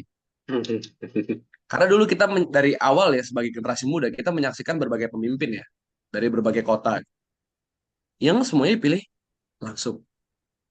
Apapun partainya lah, kita melihat banyak yang fenomenal gitu ya. Ya wajar kalau sekarang Gen Z ngerasa ketika pemilih dipilih oleh DPRD, bayangan pemimpin kita pemimpin yang akhirnya cuma kuat dalam suprastruktur politik atau politik tingkat tinggi, tapi tidak di infrastruktur politik atau politik di level grassroots. Itu pertama, teman-teman. Kenapa Gen Z ini paling lantang menolak? Kedua, saya ini alumni ilmu pemerintahan, teman-teman. Jadi topik mengenai sistem pemilihan umum tuh udah kami bahas di kampus tuh dari semester-semester awal. Memang sah aja di negara-negara lain pemilihan ada yang langsung, ada yang nggak langsung. Tapi seperti yang Mbak Bibip bilang, memang kita ada dalam negara parlementer. Kita presidensial. Yang kedua, kenapa kita perlu menolak ide soal pilkada dipilih DPRD? Karena yang mengusulkannya aja di luar Prabowo juga ya. Let's say di luar Prabowo, Prabowo ngusulin, yang lain juga ada yang ngusulin. Yang ngusulinnya aja paling getol macam orang kayak Bahlil. Ngapain kita percaya ide dikeluarkan orang seperti Bahlil? Udah pula Bahlil mengatakan bahwa dengan pilkada dipilih DPRD, demokrasi akan lebih baik. Bahlil bilang listrik nyala aja nggak benar itu kan. Kemarin saya sempat ke Aceh kan teman-teman selama 3 minggu lebih. Udah hari ke-40, saya datang hari ke-20, hari ke-45, listrik aja nggak ada yang nyala sesuai janji dia 93%. Ini lagi dia bicara soal pilkada dipilih DPRD kan lebih baik. Udahlah, ide-ide itu udah harus kita tolak. Kita tuh bisa lihat ide juga dari siapa yang mengusulkan ya. Udahlah, nggak akan punya manfaat untuk publik. Ketiga, kita akan melawan soal tadi ya kalau Mbak Bibi bilang mitos. Saya mau nambahin juga. Satu, para elit ini mengatakan bahwa oh ya pilkada di DPRD karena mahal. Teman-teman katanya. Dianggap mahal. Kalian tahu nggak kurang lebih berapa anggaran yang diberikan oleh APBN untuk KPU untuk penyelenggaraan pilkada? Itu range-nya di puluhan triliun aja. Itu juga 5 tahun sekali kan. Loh MBG satu hari 1 triliun nggak dianggap mahal. Dan kepolisian tiap tahun naik sampai angka 140 triliun lebih nggak dianggap mahal. Kalian tahu nggak di kepolisian anggaran buat pengendalian massa itu berapa? 2 triliun. Pengendalian massa loh buat demo kita lagi aksi 2 triliun. Nggak dianggap mahal. Gaji-gaji pejabat pada naik segala macam nggak dianggap mahal. Nah, kenapa giliran kemudian em, pemilu sebagai regenerasi kepemimpinan dianggap mahal, gitu teman-teman. Ini yang mitos ini perlu kita lawan. Kedua, sorry ini sinyalnya terdengar nggak Mas Fasya? Maaf ya, Aman, putus-putus ya. masih aman. Masih aman kok. Oke. Kedua, teman-teman, mereka mengatakan bahwa ya pemilunya mahal, ongkos politiknya mahal. Loh, siapa yang memulai kultur Kalau pemilu yang diutamakan adalah bansos, bukan gagasan. Siapa? Emang masyarakat kan mereka. Siapa yang memulai kultur? Kalau pemilu yang diutamakan adalah gimmick, joget-joget, bukannya debat. Kan mereka. Siapa yang memulai kultur? Kalau pemilu yang diutamakan adalah ini anaknya siapa, ini didukung influencer siapa, bukan di track record yang diutamakan, kan mereka. Kalaulah pemilu jadi mahal, ya salah mereka, jangan nyalain kita dong. Kok jadi kesan nyalain rakyat goblok gitu? Ya, makanya jangan ngasih amplop. Gimana cara nggak ngasih amplop? Ya benahi sistem partai politik. Partai politik satu amanatnya adalah harus mencerdaskan atau memberikan edukasi politik kepada publik. Dilakuin nggak?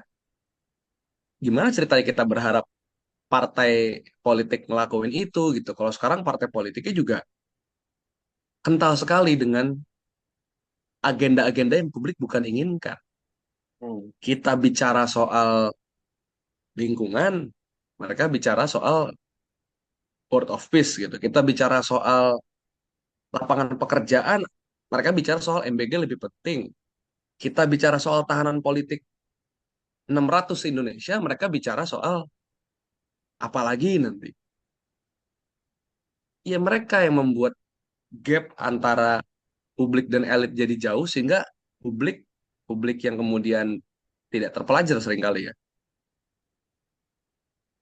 muak sampai mereka udahlah lu nggak usah bacot ngomong depan gua gagasan apa namanya janji-janji udah kasih gua amplop ya mereka yang nggak mau merawat edukasi tersebut jadi itu mitos-mitos yang perlu kita lawan teman-teman nah terakhir saya pengen mengatakan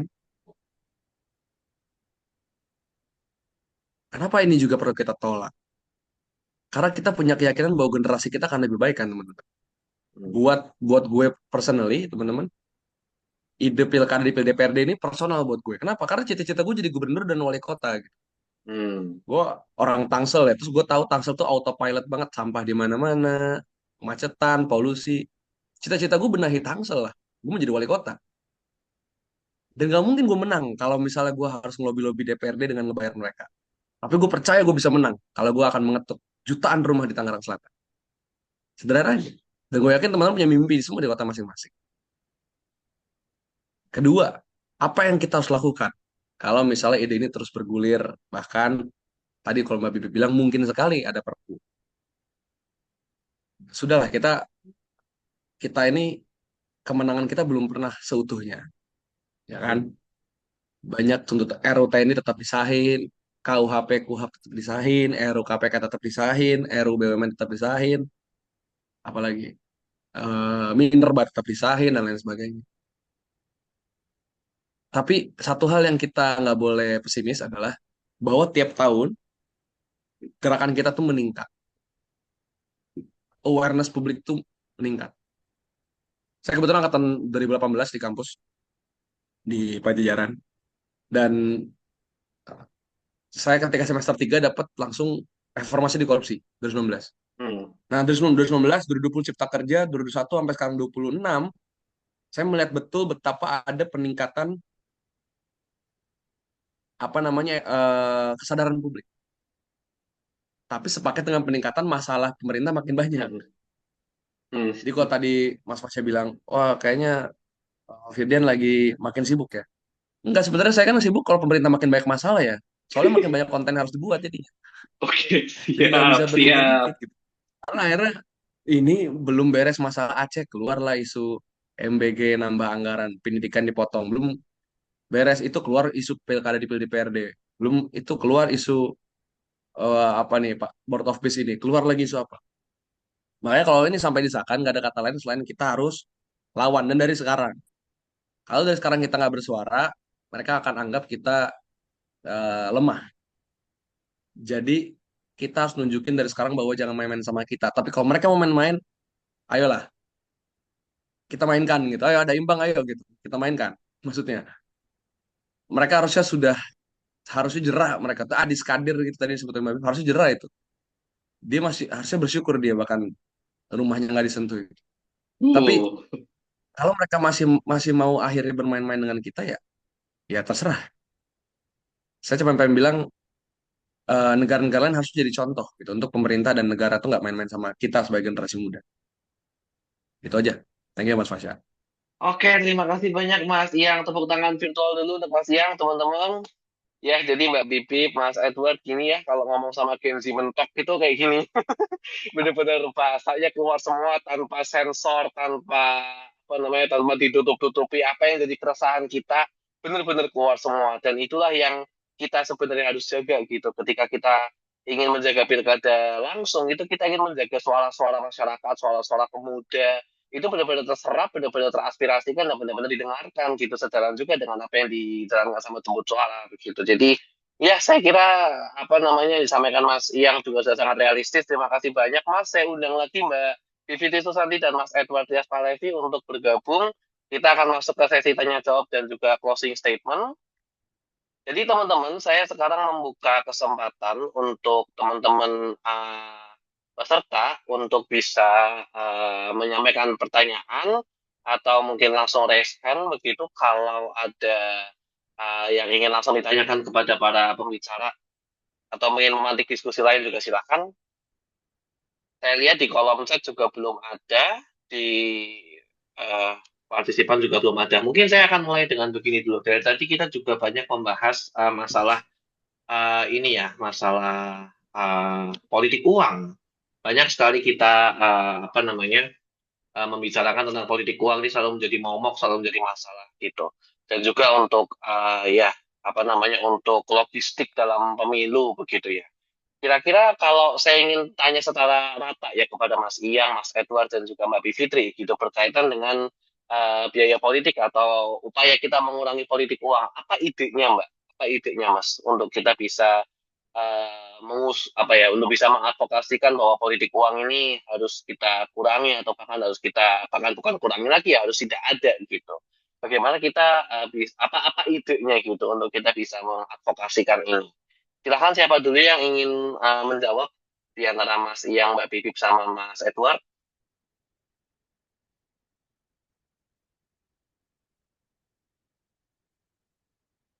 Ya, saya dulu deh kalau gitu. Boleh, Soalnya boleh Mbak, silakan. masih kayaknya ada apa saling sungkan dari kita semua termasuk saya. Jadi apa ya idenya barangkali pasti yang pertama adalah khusus politik uangnya ya. Jadi bukan biaya politik kan ya, Mas Fasya ya. Kalau politik uangnya saya kira memang kunci terpentingnya adalah kita melakukan pendidikan kewargaan kepada warga. Kunci pertama, kunci keduanya adalah penegakan hukum pasti. Jadi penegakan hukumnya jangan tanggung-tanggung. Mungkin saya penegakan hukum dulu deh karena menurut saya ini yang paling penting dan bisa immediate. Karena kalau yang pendidikan kewargaan itu nggak bisa immediate, pasti long term gitu ya. Nanti yang ketiga ada lagi yang long term juga partai politik. Tapi mari kita bicara yang immediate-nya dulu. Penegakan hukumnya itu aturan mainnya sudah cukup banyak. Aturan main dari terutama tentu saja bagi yang memberikan ya. Tapi selama ini yang saya dengar kesaksian dari kawan saya mantan anggota KPU, Badan Anggota Bawaslu juga ada. Dia bilang kalau kita terapkan secara strict, terus kemudian didiskualifikasi, ini nggak ada yang ikut pemilu, Mbak. Karena semuanya melanggar. Makanya jadi ada pasar bebas gitu, tinggi-tinggian nyogok. Nah, jadi akhirnya mereka tutup mata aja. Ya udah deh, dibiarin aja deh mereka semua melakukan itu. Nah, saya kira memang harus ada satu ketegasan yang luar biasa untuk penegakan hukum. Dan artinya, jadi kita memang harus gali-gali sampai akar masalah ya. Artinya pemilihan KPU sama Bawaslu juga mesti kita rekonstruksi deh. Karena KPU sama Bawaslu itu tutup mata dan kadang-kadang bikin keputusan nggak benar dan seterusnya. Kan juga karena mereka biasanya, karena mereka dipilih oleh DPR, mereka juga punya banyak sekali benturan kepentingan. Waktu awal-awal kita masih lebih happy. Sekarang ini kan parah ini. Jadi, tapi KPU sebelumnya juga ada lah beberapa catatan. Tapi yang sekarang memang lebih parah. Itu satu. Terus yang kedua, tadi yang saya sempat singgung, tapi saya tunda. Yang kedua itu adalah pasti pendidikan keluargaan. Dan ini nggak akan sebentar, karena kita juga harus paham bahwa Mungkin bagi kita-kita yang punya privilege, yang ada lah, ada pendapatan, mungkin ada gaji, dan lain sebagainya, nggak masalah. Tapi kan banyak orang-orang itu yang ya senang senang aja dapat 500.000, mungkin sekeluarga kalau dikumpul-kumpulin bisa juta gitu ya, 1 juta berapa gitu. Jadi dan memang pasti challenging sekali untuk bisa membuat mereka makin menyadari. Nih lihat nih, misalnya kalau Eh, tapi itu tugas kita jadinya gitu ya, membuat banyak orang menyadari bahwa politik uang itu sebenarnya pada akhirnya akan merusak masa depan mereka sendiri. Barangkali hari-hari ini di mana orang udah kesal sekali dengan apa yang terjadi dengan board of peace lah, dengan pemilihan hakim MK lah, dengan bencana Sumatera segala macam. Mungkin kita ingetin ini loh, kalau kita salah pilih level pilkada juga banyak. Kenapa misalnya di Tangsel ya, yang ya, itu sampah numpuk sampai ada belatung disemprot parfum lagi. Aduh, pusing saya ngelihatnya aja udah, ini gimana sih? Tapi kan kalau misalnya kita bilang, guys, ini yang terjadi kalau kita milihnya cuma berdasarkan uang. Karena memang pelayanan publik yang paling dekat itu dari Pemda, mulai dari pemakaman, pertamanan, pengelolaan sampah, dan segala macam. Jadi itu ya, yang ketiga, ini jangka panjang juga, tapi mari kita taruh aja di atas meja untuk jadi bahan pembicaraan, yang pasti parpolnya sendiri. Jadi memang saya kira perlu ada satu apa ya, kalau kita cuma nunggu undang-undang parpol ya benturan kepentingan, DPR mana mau mengubah undang-undang yang menyusahkan diri mereka sendiri. Tapi saya kira menurut saya kita nggak ada privilege untuk memilih, kita advokasi kebijakannya mau yang mana. Menurut saya semuanya kita lakukan. Jadi selagi kita mungkin sebagian teman melakukan upaya advokasi kebijakan di level undang-undang, tapi ada juga mesti ada level kampanye. Mungkin kita bikin semacam kelompok-kelompok anak-anak muda atau kelompok-kelompok progresif yang ada di partai-partai untuk melakukan perubahan secara internal supaya parpol juga mulai lebih banyak membicarakan hal-hal yang pada ujungnya nanti akan mengurangi paling tidak politik uang itu. Karena kan sebenarnya nggak sehat ya. Buat mereka sendiri ya itu tadi. Mereka saya yakin sekarang juga lagi resah. Banyak sekali teman saya yang nggak terpilih lagi. Padahal bagus-bagus juga loh. Ada beberapa perempuan yang udah bagus, perspektifnya oke, nggak terpilih lagi. Karena mereka nggak kuat saingan. Dan keluhannya semua itu. Nah, barangkali kita perlu bicarakan lagi. Ini loh, kalau kalian nggak cegah, sepakatlah di antara kalian sendiri, maka kalian akan berlomba-lomba sampai kalian sendiri nggak kuat. Yang kuat hanya si 1% yang duitnya banyak sekali itu. Orang-orang biasa yang mau menonjol nggak akan bisa gitu. Nah, kira-kira itu dulu. Terima kasih. Iya, terima kasih Mbak Bibip. Ya, kuncinya ada 3 ya, teman-teman. Pendidikan keluargaan, penegakan hukum yang paling immediate, dan juga ya reformasi dari dalam partai politik. Mungkin Mas Edward ada tambahan, Mas? Ya, saya mau menyambung ya apa yang disampaikan oleh Pak Bibip. Mungkin Mas Fasya, kita kan tinggal di Jogja begitu ya. Sudah 2017-2019 Mas Fasya tahu kita itu buat gerakan anti politik uang, desa anti politik uang 2017-2018. Bahkan sekarang ada perdes ya, perdes anti politik uang. Nah ini share Mbak Bibi ya. Jadi ada perdes anti politik uang di desa Murti Gading, Bantul. Dan riset kita dengan BRIN, saya hanya bicara di titik riset ya, Mas Fasa ya. Gerakan anti politik uang yang dideklarasikan, yang punya perdes, yang punya perkades, begitu, rata-rata tidak jalan akibat juga dilawan oleh masyarakat itu sendiri. Jadi saya ingin mengatakan begini ya, saya sepakat bahwa politik uang ini akar dari masalah korupsi, karena semakin tinggi biaya politik, pastilah balik modal itu pasti akan mereka lakukan. PR terberat kita itu sebenarnya Mas Fasya adalah memahamkan masyarakat bahwa politik uang itu adalah hal yang berbahaya dan ini berdampak pada jangka panjang. KISP itu kan mengadvokasi gerakan anti politik uang sejak 2018. Bagaimana rasanya diusir di warga begitu ya, bagaimana justru warga melakukan perlawanan terhadap gerakan anti politik uang. Itu kan bagian PR kita menurut saya sebagai generasi muda untuk bagaimana pendidikan kewarganegaraan, pendidikan politik itu mudah dimengerti oleh teman-teman Gen Z. Tapi kok saya berpikir kalau tadi Ibu kata Mbak Bibip ya, kalau berharap dari baby boomers sih susah. Karena pengalaman kita yang justru melakukan perlawanan teman-teman generasi baby boomers ya Mbak Bibip ya. Itu satu. Yang kedua, Mas Farah, saya bicara gini. Saya kuliah 2014, lulus 2018. Saya lanjut S2 mengambil topik riset saya terkait pembiayaan politik. Eh, Menanyakan rata-rata biaya politik yang dikeluarkan oleh caleg. Kalau teman-teman cross check ya di Kabupaten Bantul atau di Provinsi DIY saja, 85% terpilihnya latar belakangnya adalah pengusaha. Ini teman-teman bisa cross check ya. Saya menulis itu di S2. Kenapa pengusaha? Karena mereka lihatnya sederhana kok. Kalau lebih baik ngasih uang di hari yang tepat begitu ya, daripada turun ke masyarakat. Jadi logika instan itu juga terjadi di politisi kita. Dan masyarakat kita juga menerima begitu ya. Bahkan masyarakat kita juga minta begitu. Jadi ini perlu kita engineering kan. Saya gini, teman-teman Gen Z itu punya daya ledak yang saya pikir kita itu punya daya ledak yang luar biasa untuk melakukan campaign atau menghack ya bagaimana pendidikan politik kita itu lebih mudah dimengerti. Saya punya keyakinan itu. Dan terakhir yang ketiga, Mas Fasya, saya menggarisbawahi gini, kalau kita memang mau serius menyelesaikan praktek politik uang, kita harus mulai juga dari kurikulum pendidikan kita. Jadi dulu pengalaman kita bagaimana kurikulum pendidikan kewarganegaraan di SMP, di SMA kan nggak pernah membahas itu. Maka kami punya program yang namanya Parlemen Pelajar, Healing Demokrasi, begitu ya.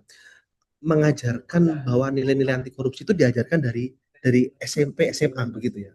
Bahkan politik uang itu harus diajarkan sedini mungkin. Kalau tidak, kita akan kembali lagi ya seperti ini, begitu ya. Jadi ini PR yang luar biasa. Kalau saya melihatnya kita butuh hack nih. Harus ada hack up, ada hack yang bisa memutus mindset bahwa politik itu tidak hanya sekedar uang, tapi juga beradu gagasan. Jadi kesimpulan saya memang akar dari masalah korupsi salah satunya adalah politik uang. Bupati Lampung Timur kalau nggak salah yang OTT kemarin kan juga masalahnya adalah pengembalian modal. Jadi korupsi ya begitu ya. Apesnya aja itu sebenarnya. Kalau kita mau cari-cari mungkin banyak juga begitu ya. Itu Mas Fas ya. Jadi dan di S2 kemarin ya mereka mengakui kalau saya nggak ngasih uang saya nggak bisa kampanye begitu ya. Saya datang ke RW ini kalau nggak bawa uang nggak diterima begitu. Nah ini PR kita cukup panjang dan cukup besar. Mungkin itu Mas Fasya dari saya. Ya, terima kasih Mas Edward. Jadi memang kuncinya itu ada pada pendidikan yang benar gitu ya. Bagaimana kita bisa memahamkan atau memberikan ya penyadaran pada masyarakat gitu bahwa politik itu bukan hanya transaksi tapi sebenarnya adalah adu gagasan dan memang ya daya ledaknya Gen Z itu sangat kuat. Contohnya dari atas kita ada Mas Iyang juga di sini kan. Jadi apa namanya? Ya kita emang butuh sebuah hack gitu ya untuk bisa memutus mata rantai ini gitu. Nah, Mas Iyang, kira-kira tadi kan juga Mas yang juga bilang ya punya selera mau jadi wali kota sama gubernur mana tadi Banten gitu. Siap nggak Mas maju tanpa politik uang Mas? Ya, kalau nambahin ya tadi dari Iya. jawaban Babib dan juga Mas Edward, satu pendidikan itu sepakat. Saya pun juga punya komunitas namanya Brand New Indonesia, fokus buat pendidikan politik untuk pelajar ya, teman-teman gitu. Kedua, kalau nambahin saran sih, pernah waktu itu diskusi sama dosen ya saat di kampus, dua mungkin yang bisa radikal ya, tapi ini bukan saran tunggal gitu. Dia perlu sepaket dengan tadi penegakan hukum, pemilihan KPU yang jelas, undang-undangnya dan lain sebagainya. Dua, pertama adalah mendigitalkan seluruh rangkaian dan kegiatan pemilu. Kalau perlu, semua pengeluaran keuangan calon itu ada real time-nya. Kita udah di era yang teknologi ya, maksudnya ini bukan suatu hal yang susah gitu. Bisa banget kalau misalnya negara pengen menggunakan ya AI dan teknologi untuk membuat real time dari pengeluaran pemilu. Sehingga semua yang uang tunai sama dengan pidana misalnya. Atau diskualifikasi. Saya di titik se-ekstrim itu. Semua didigitalkan. Jadi semua pencatatan pengeluaran harus digital. Nggak boleh ada bond-bond yang cash, beli banner, bondnya cash dan lain sebagainya. Nggak bisa gitu. Digital. Kedua, voucher politik. Jadi saya pernah baca di satu state ya, kalau nggak salah di Amerika Serikat, ada yang voucher politik. Jadi saya tuh tipikal yang percaya bahwa negara tuh harusnya membiayai partai politik dan pemilu tuh full. Kalau saya tuh radikalnya full. Tapi sepaket dengan partai politik harus mengauditnya juga full. Hmm. Nah, bisa jadi uangnya, kan misalnya gini, ah masyarakat nolak nih, nggak percaya lah parpol nggak bisa diamankan uang kita lah, gitu. Ya udah, uangnya dikasih ke masyarakat. Jadi masyarakat tuh nerima namanya voucher, voucher demokrasi gitu misal, voucher politik. Yang mana voucher ini nggak bisa dipakai ke Indomaret, Alfamart. Voucher ini hanya bisa dikasih ke calon politisi tersebut. Jadi sebagai donate Hmm. instead of politiciannya ngasih ke publik, tapi kita mulai budaya publik yang memberikan donasinya untuk si figur tersebut. Dengan apa ngasih voucher? Gue dapet nih selama 5 tahun, setahun sekali gue dapet 100.000 rupiah. Gue punya 5 voucher berarti kan. Tiganya gue kasih lu ya sebagai calon wali kota, dua lagi gue kasih sebagai gue kasih ke satu lagi, kedua lagi ke calon dewan DPRD kota misal. Jadi ada voucher politik. Atau ini 5 nih misalnya. Pilpres satu, dia ngasih pilkada gubernur satu, wali kota satu, dewan RI satu, provinsi satu misalnya. Kota satu berarti 6 misalnya. Intinya voucher. Jadi pembiayaan negara untuk pemilu bisa jadi bukan ke partai doang, tapi ngasih ke masyarakat juga. Bukan dalam bentuk cash, tapi voucher. Voucher yang dikasih, misalnya saya calon wali kota nih, voucher yang saya dapat hanya bisa saya cairkan kepada institusi negara. Entah Hmm. misalnya lewat instrumen apalah. Sehingga saya dapat nih 1 miliar dari publik. Jadi pun nanti saya membuat suatu event bersama publik ya, misalnya saya bikin eh, semi-semi public hearing, jadi kayak public hearing. Kan saya pasti bikin RAB tuh. Oke, Hmm. public hearing di kecamatan A 50 juta, kecamatan B 50 juta. Uang kan juga basically dari masyarakat tadi. Jadi Hmm. muternya itu yang saya bayangkan eh, salah satu cara kemudian mengurangi atau bahkan membunuh money politics. Itu sih Mas Fasya.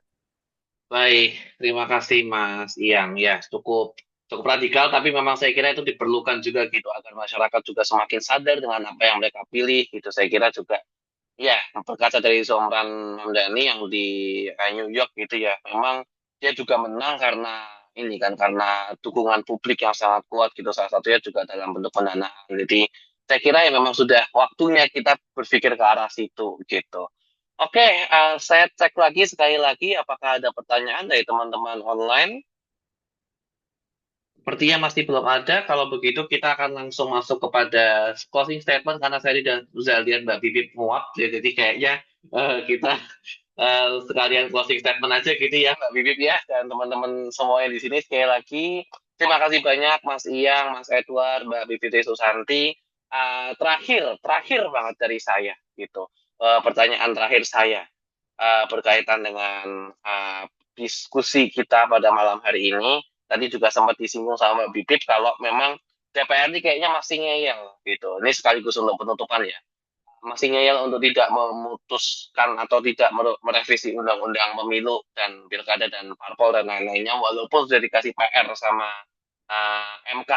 Nah sekarang kita sebagai masyarakat sipil kalau DPR masih ngeyel banget masih ngeyel terus kita bisa ngapain sih Mbak Mas? Dari Mas Iyang dulu deh. Kalau tadi pada sungkan dari Mas Iyang dulu deh. Kita sebagai rakyat bisa ngapain sih kalau DPR yang masih ngeyel? Ya, gampangnya ketika pilkada gini. Sekarang kita dalam suasana no viral no justice. Kenapa pemerintah takut diviralin? Karena pemerintah takut atau politisi takut nggak dipilih lagi. Gara-gara Hmm. viral, dia nggak dipilih lagi atau dia diberhentikan, dia dimundurkan.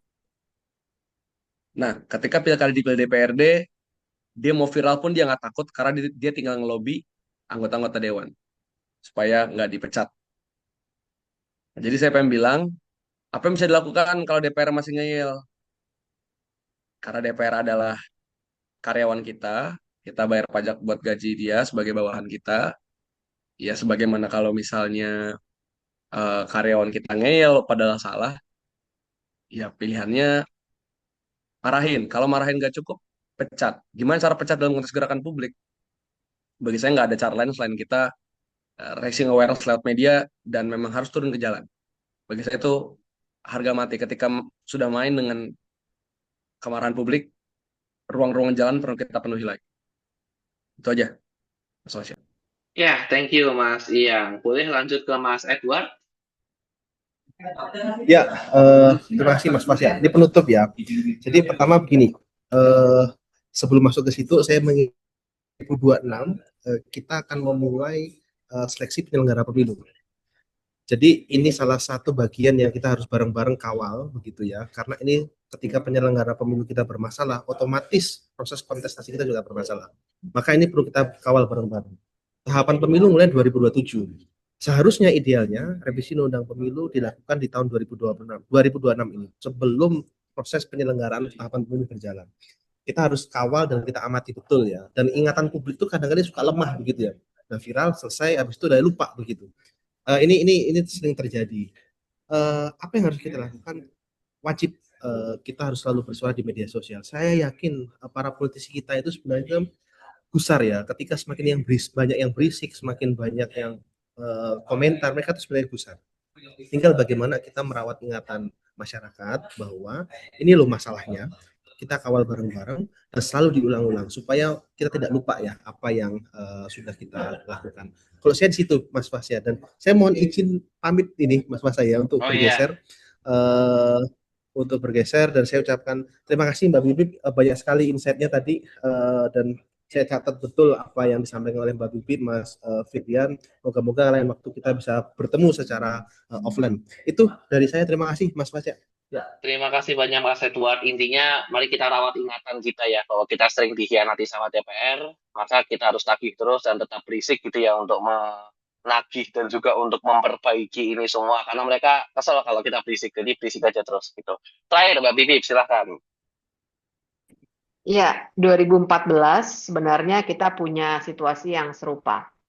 Waktu itu DPR dan pemerintah bersepakat untuk mengubah metode pemilihan kepala daerah juga.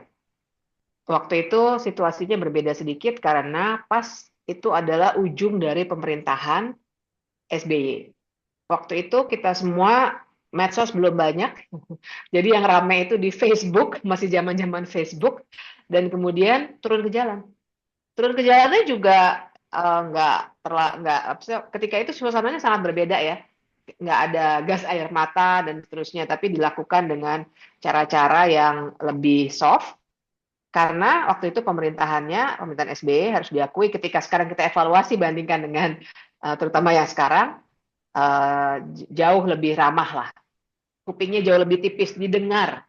Apapun ada pertimbangan politik pasti ada gitu. Tapi itu yang kita lakukan. Sehingga saya mau bilang dengan itu bahwa memang kita nggak bisa lagi berharap sekedar pada perubahan undang-undang. Kita nggak bisa lagi bahkan berharap, kalau saya udah dalam posisi yang nggak bisa percaya lagi sama anggota DPR sebenarnya, DPR. Jadi berat sekali gitu. Padahal saya orang hukum tata negara ya, harusnya saya yang paling percaya. Tapi justru karena saya sudah menganalisis fenomena-fenomena yang akhir-akhir ini terjadi dengan dinamika politik kita, maka saya udah dalam posisi seperti itu, sehingga kalau memang ini akan dipaksakan, barangkali yang harus kita ulang bukan hanya 2014, tapi 2024, Agustus, peringatan darurat. Ketika kita juga punya situasi kedua yang membuat, lagi-lagi pasti ada dorongan politik lain gitu ya, tapi kita ikut memicu dengan adanya demonstrasi yang besar sekali.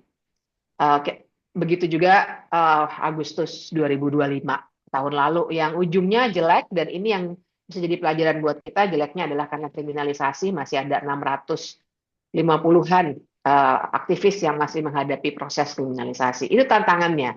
Tapi menurut saya sih nggak ada, kalau sampai di titik di mana kita harus bertahan, ya menurut saya kita nggak ada pilihan lain. Karena ya kita semua tahu lah di DPR seperti apa, situasi makin, kalau misalnya saya mau normatif betul, bawa lagi ke Mahkamah Konstitusi. Nah, makanya Mahkamah Konstitusinya udah disiapin sekarang. Gitu. Jadi memang agak berat situasinya. Itu aja. Terima kasih. Baik ya, kita memang di situasi yang berat teman-teman, tapi ya kalau mengulang tadi yang disampaikan Mbak Pipi, berkali-kali Mas Edward juga kita dengarkan, memang Mas Yang juga mengatakan bahwa memang kita perlu betul-betul menyadarkan masyarakat. Makanya teman-teman di sini yang hadir, terima kasih lu 29 orang yang masih bertahan di sini ya, by the way. ya kita memang mengadakan event-event atau forum-forum seperti ini tujuannya untuk merawat ingatan gitu bahwa hal-hal seperti ini itu sudah pernah terjadi kok dulu-dulu dan harapannya kalau ini sudah pernah terjadi dulu ya jangan diulangi lagi dong kan gitu ya harusnya.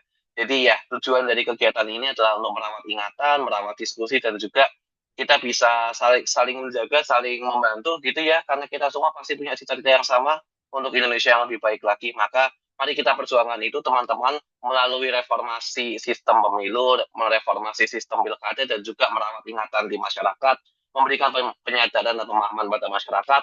Harapannya di sini forum diskusi ini nggak berhenti, ini bisa menyebar, bisa ditonton lagi nanti akan kami upload ke YouTube ya teman-teman. Mohon maaf tadi harusnya di streaming cuma akan ada satu dan lain hal sepertinya masih sulit. Jadi nanti akan kami upload, bisa ditonton ulang dan bisa disebarkan kepada teman-teman yang lain.